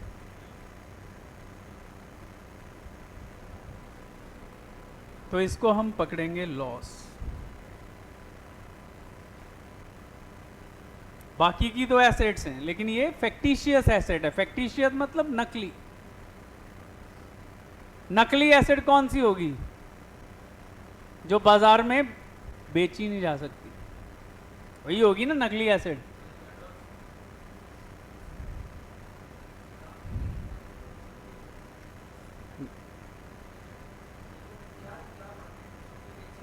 अरे जैसे ये क्या वर्ड लिखा है, पढ़ जरा, क्या है ये, क्या लिखा है इधर?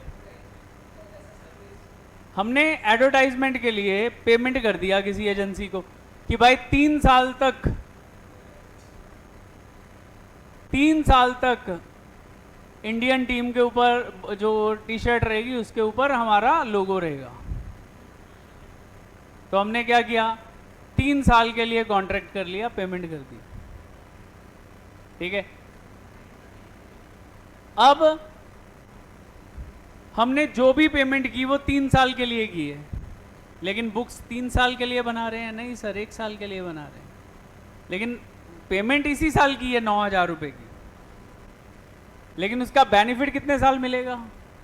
3 साल, क्योंकि 3 साल का कॉन्ट्रैक्ट है। तो इसलिए उसको हम क्या डाल देते हैं, एज अ एसेट डाल देते हैं। लेकिन आज क्या हो रहा है, आज पुरानी फर्म तो डिसॉल्व हो रही है, नई फर्म बन रही है, क्योंकि पार्टनर 3 हो गए 2 से। तो इसलिए कोई भी लॉस हो तो वो ओल्ड पार्टनर को बेयर करना पड़ता है। तो क्या करना पड़ेगा फिर, ओल्ड पार्टनर के कैपिटल को कम करना पड़ेगा इस लॉस से।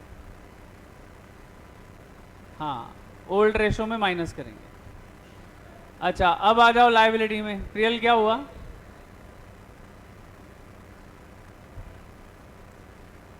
क्या हुआ प्रियल?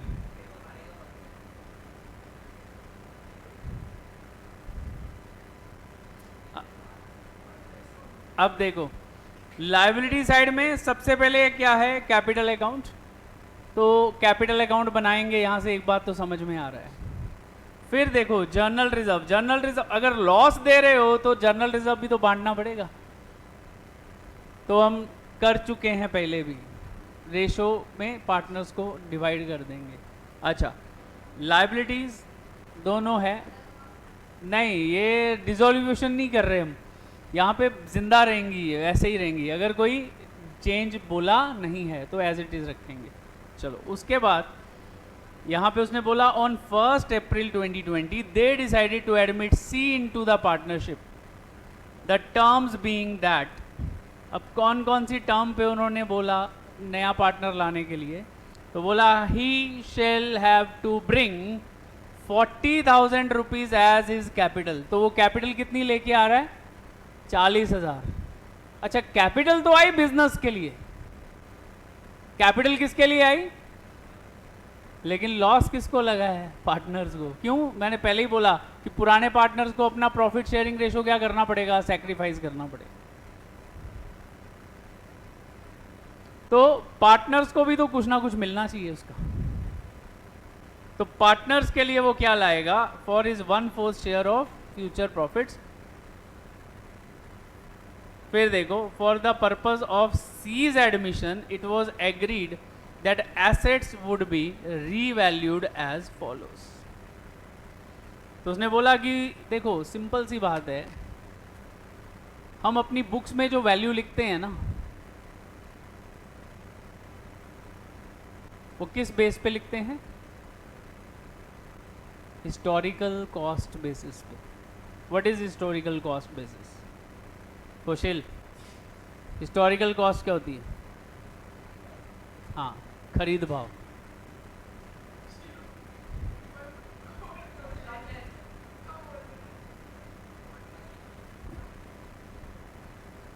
ठीक है, तो मतलब मान लो हमारी बुक्स के अंदर एक शॉप एसेट में है, लेकिन उसका वैल्यू लिखा हुआ है 10 लाख रुपया। क्यों 10 लाख लिखा है? आज से 20 साल पहले खरीदी थी 10 लाख रुपए में, तो क्या आज भी उसका वैल्यू 10 लाख ही है क्या? मान लो आज उसका वैल्यू बढ़ के हो गया 1 करोड़। ठीक है, 20 साल पहले कितने का खरीदा था? 10 लाख का। आज कितना हो गया? 1 करोड़। तो क्या आज भी बुक्स में 10 लाख लिख के हम नए पार्टनर को एडमिट कर लें?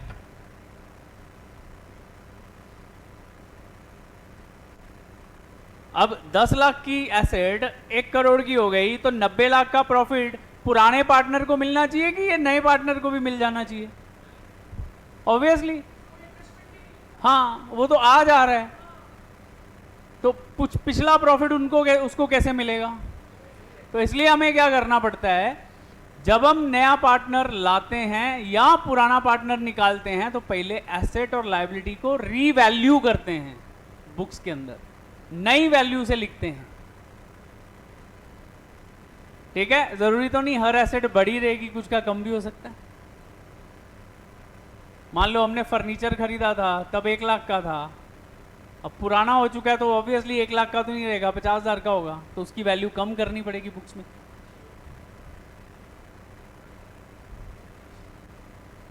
सो हर एसेट और लायबिलिटी को क्या करना पड़ता है? रीवैल्यू।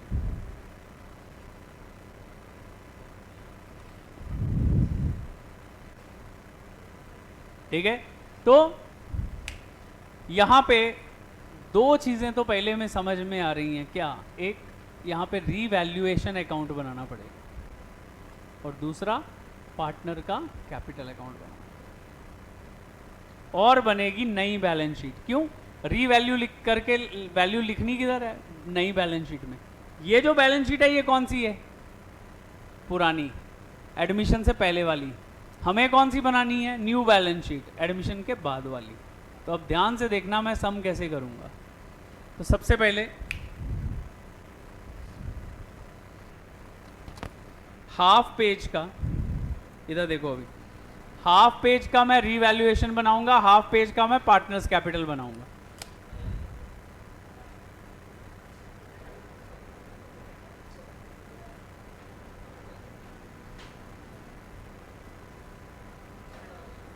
फर्स्ट सम बेटा ध्यान से समझो। अब देखो यहाँ पे मैंने 3 फॉर्मेट बनाए हैं। देखो ये जो पहला अकाउंट बनेगा ना यहाँ पे,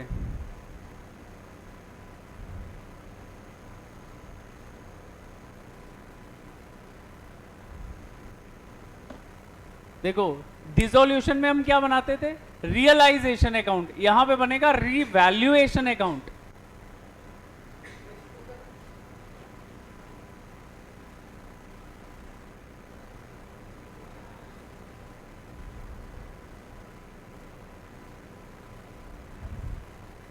दिस इज पर्टिकुलर्स।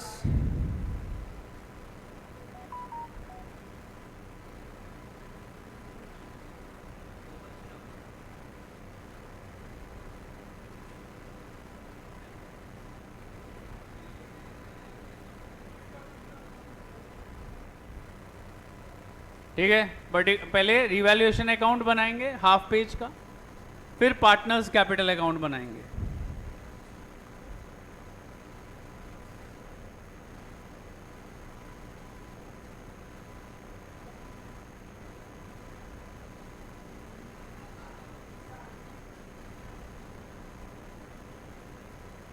ठीक है, 3 नाम थे क्या? ABC।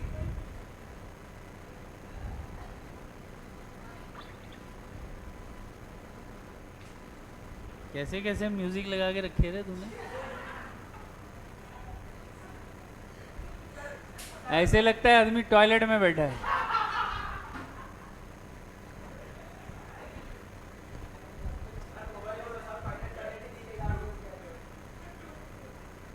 बंद कर इसको, स्विच ऑफ, नहीं तो इधर ही रख लेगा मैं।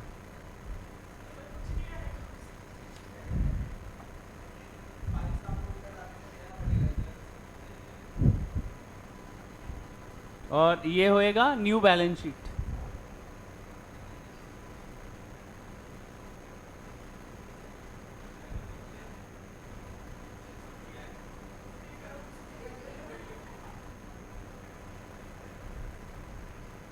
ये देखो डेट क्या है? 1 अप्रैल 20। ठीक है, तो फॉर्मेटिंग कर लिया हमने। अब देखो स्टार्ट वैसे ही होगा जैसे डिसोल्यूशन में होता था, लेकिन यहाँ एसेट लायबिलिटीज खत्म नहीं करनी है। ठीक है, ओनली क्या करेंगे? बैलेंस लेंगे। तो यहाँ पे किसका बैलेंस आएगा?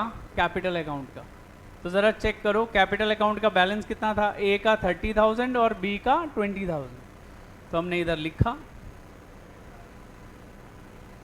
By balance brought down 30,000 for a and 20,000 for B। तो स्टार्ट कहां से करेंगे? पहले बैलेंस लिखने से स्टार्ट करेंगे।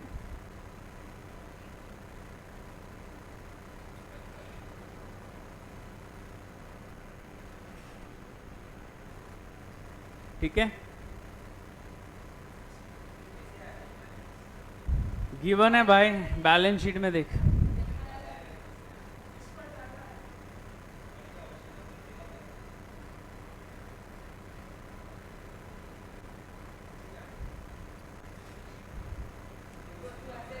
अब देखो एक काम हम वर्किंग में कर सकते हैं क्या? कैश बैंक अकाउंट बनाना। क्यों? एंड में हमें बैलेंस चाहिए रहेगा बैलेंस शीट में। तो एक नीचे ना हम यहाँ पे वर्किंग में लिख लेते हैं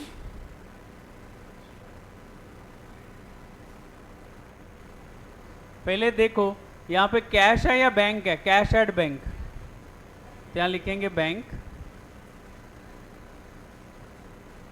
और यहाँ पे एक टी ऐसा बना लेते हैं रफ में।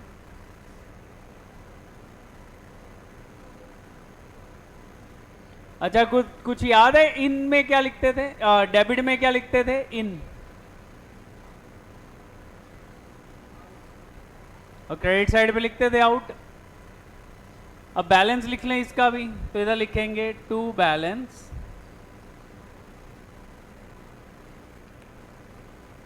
brought down 6,000।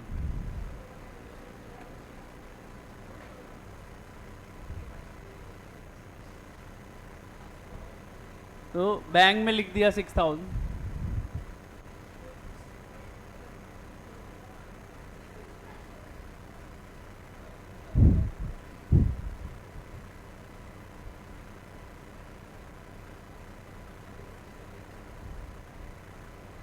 ठीक है, तो 6,000 हमने लिख लिया इधर। आगे चलते हैं अभी।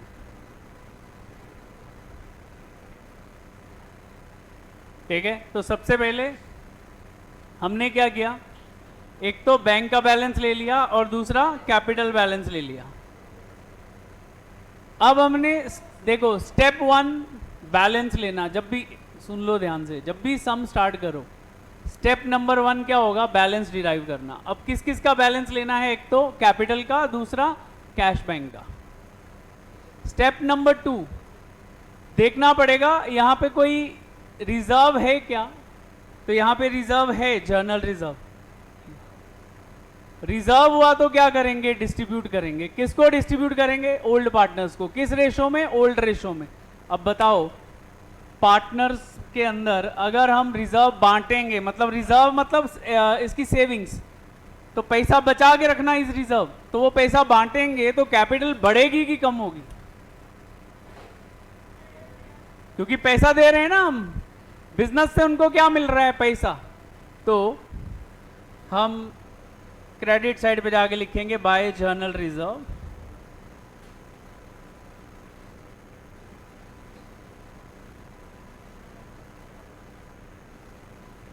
और कितना वैल्यू है जर्नल रिजर्व का, 19,000। और रेशो कितनी थी, ओल्ड रेशो 3:2। 3:2 में 19,000 डिवाइड करना है अपने को, तो 19,000 डिवाइड करो 3:2 में,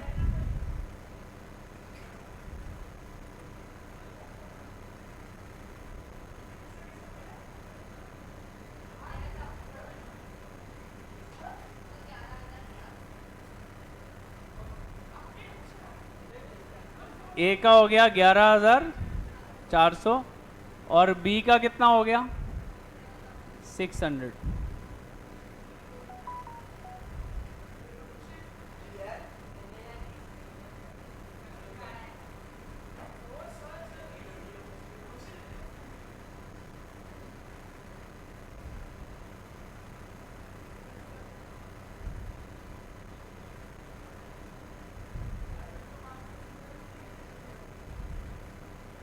आगे चले,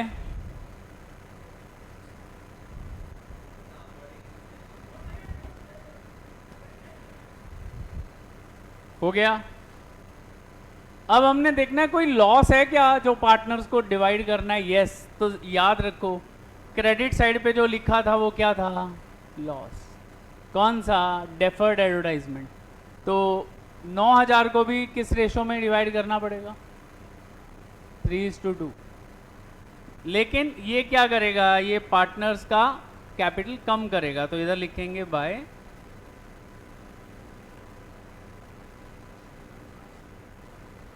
क्या था, डेफर्ड एडवर्टाइजमेंट ना, यस, डेफर्ड एडवर्टाइजमेंट। 9,000 को 3:2 में डिवाइड करो, कितना आ रहा है, कितना बेटा, 5,400।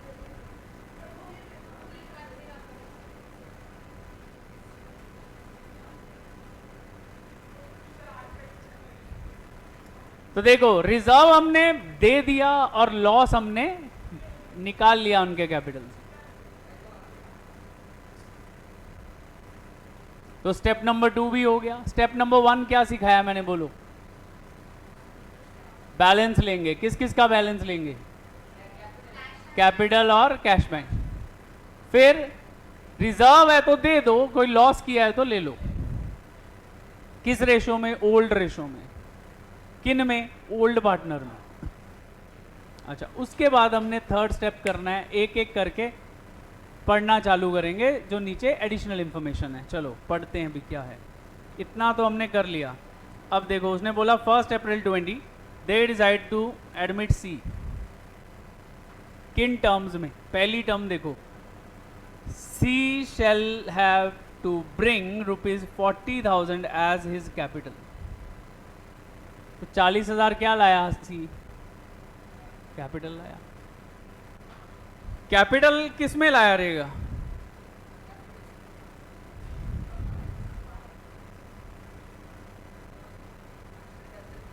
कैपिटल किस में लाएगा? तू पेमेंट किस में करता है? तूने बड़ा पाव लिया, क्या देता है उसको? कैपिटल। तो कैपिटल या तो कैश में आएगा या तो बैंक में आएगा। कैपिटल कैपिटल में कैसे आएगा? वो कौन सा पेमेंट मेथड है कैपिटल?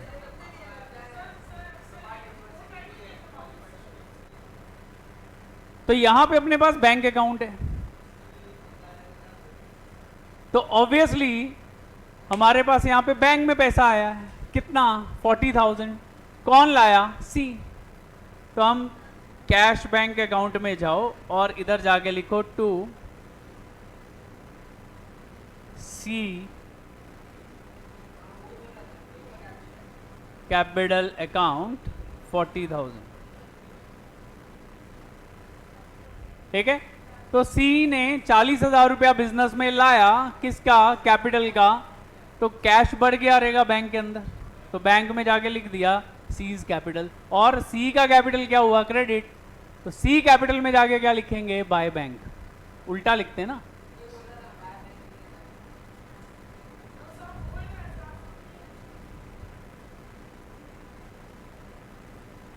तो लिखा, हाँ सॉरी,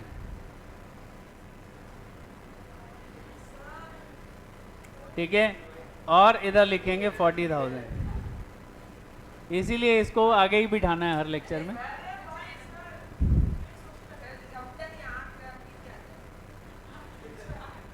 आँख क्या हो जाती है?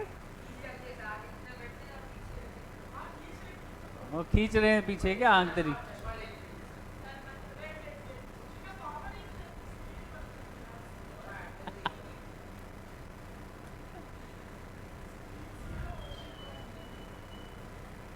लेजर लाइट लगी आंखों में उसके।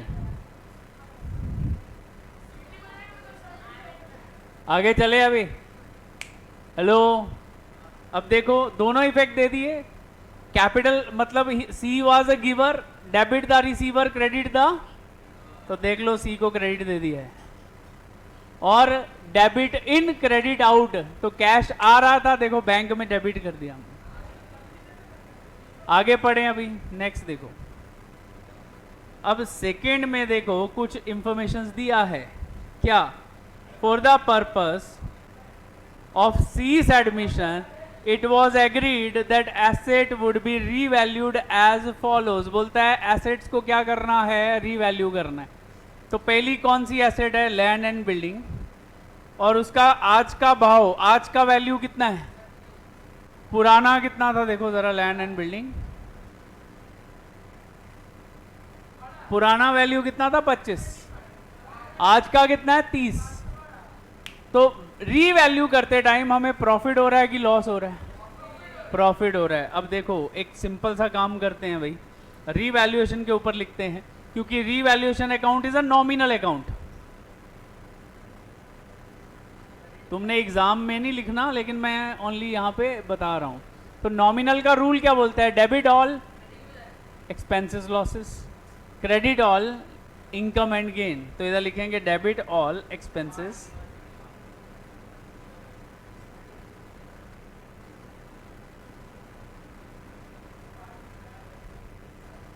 क्रेडिट ऑल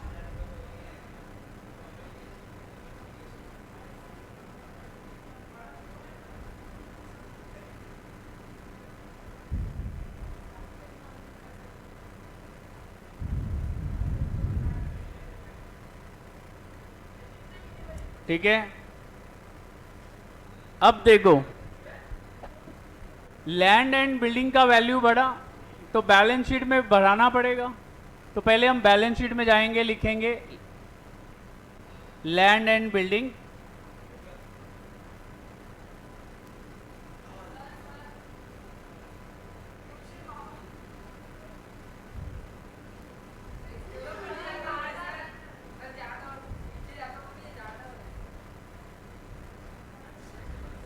अब देखो पुरानी वैल्यू कितनी थी 25,000, ठीक है। तो लैंड एंड बिल्डिंग की हमने पहले इनर कॉलम में पुरानी वैल्यू लिख ली और आज की वैल्यू बाहर लिखो। आज की वैल्यू कितनी है 30,000, लेकिन नेक्स्ट कॉलम में अब बढ़ रहा है तो इधर लिखेंगे ऐड, क्या हुआ है एप्रिसिएशन, कितनी एप्रिसिएशन 5,000, सॉरी ब्रैकेट में नहीं लिखना है, माइनस नहीं करना है, प्लस करना है, ठीक है। तो हमने लैंड एंड बिल्डिंग रीवैल्यू कर दिया। नेक्स्ट इज बी बोला plant and machinery is valued at 9,000, पहले कितना का था देखो 10,000, 10 का 9 हुआ मतलब 1,000 का लॉस। पहले बैलेंस शीट में कम करो वैल्यू, बैलेंस शीट में लिखेंगे क्या था प्लांट एंड मशीनरी,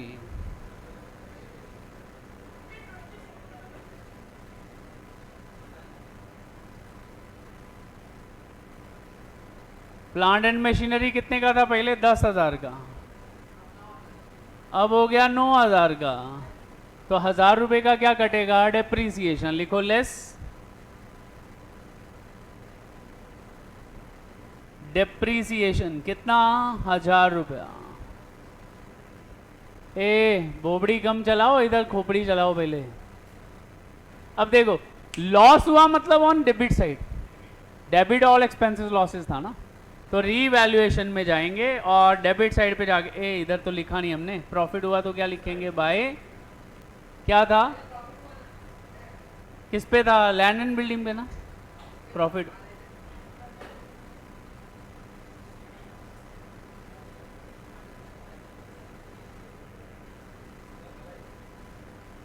कितना प्रॉफिट हुआ था 5,000 का ना। अब अभी क्या है प्लांट एंड मशीनरी,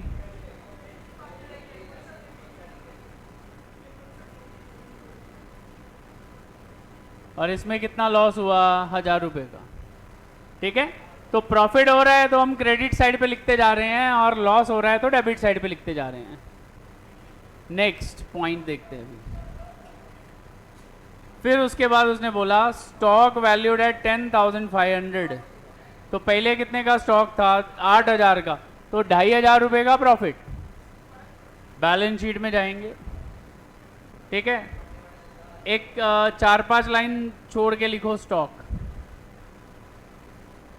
और पुरानी वैल्यू कितनी थी स्टॉक की,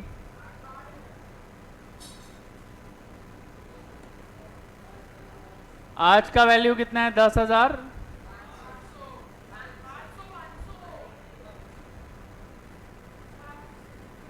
अरे रीवैल्यूएशन में लिख रहे हैं यार,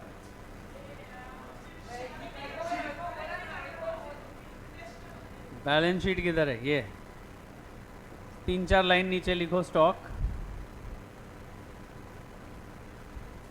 पुरानी वैल्यू कितनी थी 8,000, आज का भाव कितना है 10,500, तो 2,500 क्या हुआ एड एप्रिसिएशन, ठीक है। तो बैलेंस शीट में हमने पहले वैल्यू बढ़ा दिया, अब बढ़ा है तो मतलब क्रेडिट साइड पे नहीं दिख रही है, अभी दिख रहा है क्या, ठीक है इतना ही करते हैं।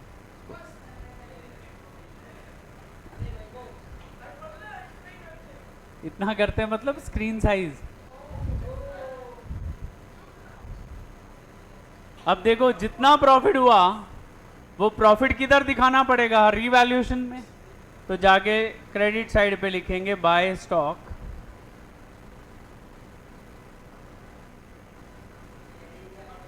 2500। ठीक है, अच्छा नेक्स्ट पॉइंट इज, आगे चले अभी। अब देखो,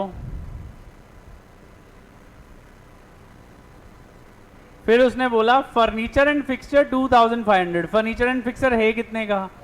4000 का, तो लॉस हुआ 1500 का।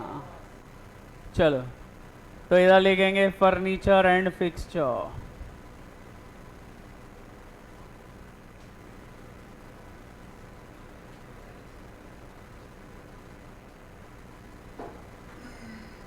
पुरानी वैल्यू 4000, नई वैल्यू कितनी है फर्नीचर एंड फिक्सचर की? नई वैल्यू यस 2500। अब देखो 1500 रुपए का वैल्यू कम हुआ, तो क्या लिखेंगे? लेस डेप्रिसिएशन, और 1500 का लॉस हुआ है तो किधर आएगा? Debit side of revaluation.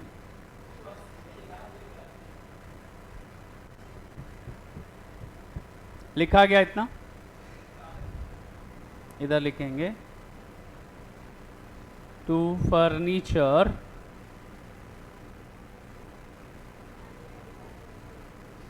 And fixture.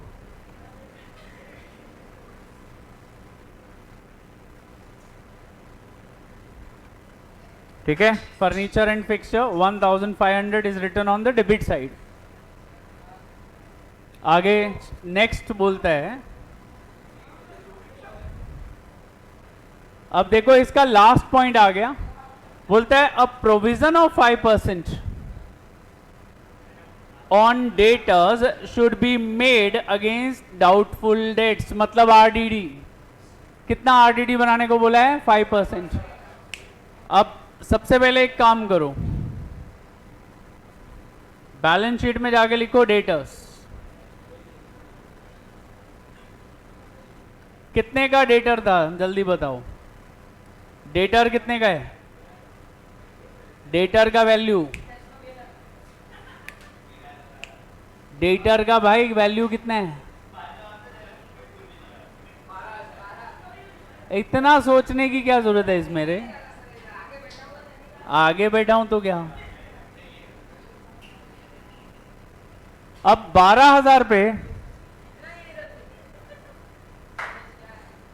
12,000 पे कितना आरडीडी बोला? 5%। तो इधर लिखो लेस आरडीडी,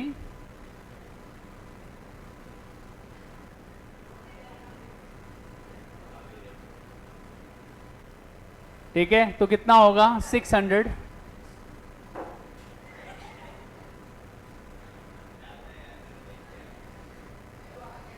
11,400। प्रियांश बैठ जा अभी।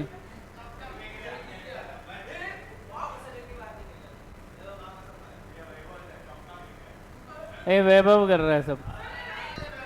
अभी नेक्स्ट टाइम मैंने तेरे को देख लिया ना, इधर बिठाएगा मैं। ओके फाइन, बैठो।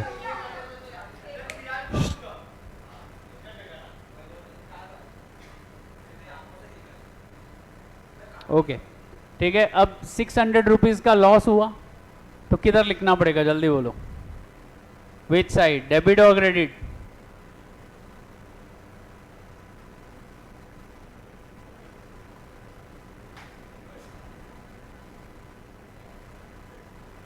अब देखो रीवैल्यूएशन ऑफ एसेट तो कंप्लीट हो गया, नेक्स्ट कंडीशन पढ़ो। वैभव नेक्स्ट कंडीशन पढ़ जरा, क्या बोल रहा है?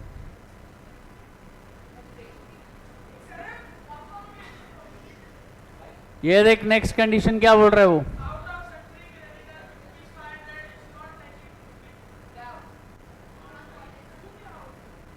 बोलता है क्रेडिटर में से 500 रुपया सामने कोई क्लेम नहीं कर रहा है, मतलब हमें पे करने की जरूरत नहीं है। तो लायबिलिटी तुम्हारी 500 रुपया क्या हो गई? कम हो गई। ध्यान से समझो ये बात को। पहले हमारे क्रेडिटर कितने थे जरा चेक करो, 3,000 रुपए के दिख रहे इधर।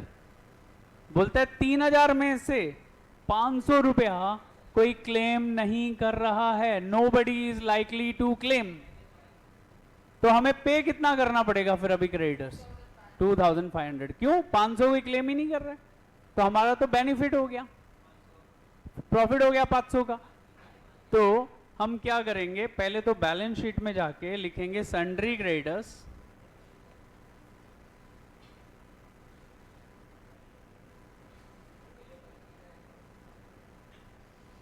अब देखो पहले वैल्यू था 3,000, अभी कितना पे करना है? ओनली 2,500। तो 500 रुपया लेस करो यहां से, लेस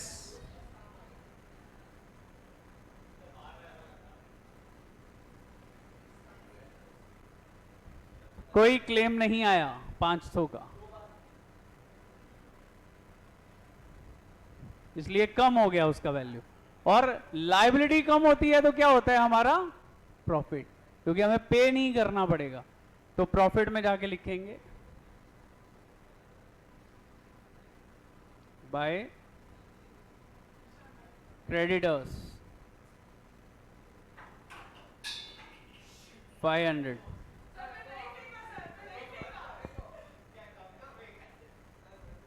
हो गया ये भी। नेक्स्ट, अब लास्ट में देखो, देयर बीइंग अ क्लेम। अब ये वाला पॉइंट जरा ध्यान से समझो इसको। There being a claim for damages against the firm and hence a liability to be to the extent of 3,000 is to be created. बोलता है कि हमारी फर्म में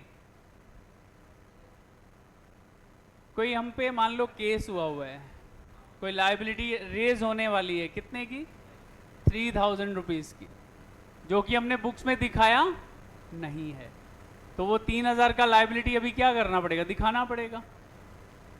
ठीक है, तो क्लेम अगेंस्ट लायबिलिटी करके पहले तो हमारा क्या हो गया? एक्सपेंस हो गया। तो एक्सपेंस लॉस किधर आता है? रिवैल्यूएशन के डेबिट में। इधर लिखो 2 claim against liability 3,000, claim against liability 3,000।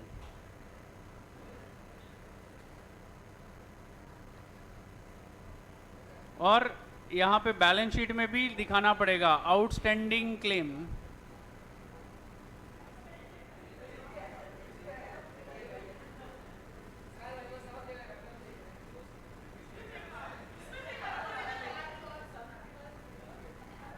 3,000।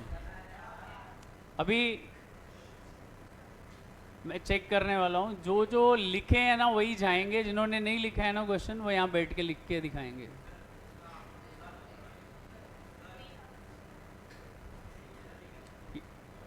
ये नोट किया सबने? ठीक है, तो आज इतना ही करते हैं, इसको टैली मैं नेक्स्ट लेक्चर में करना बताऊंगा।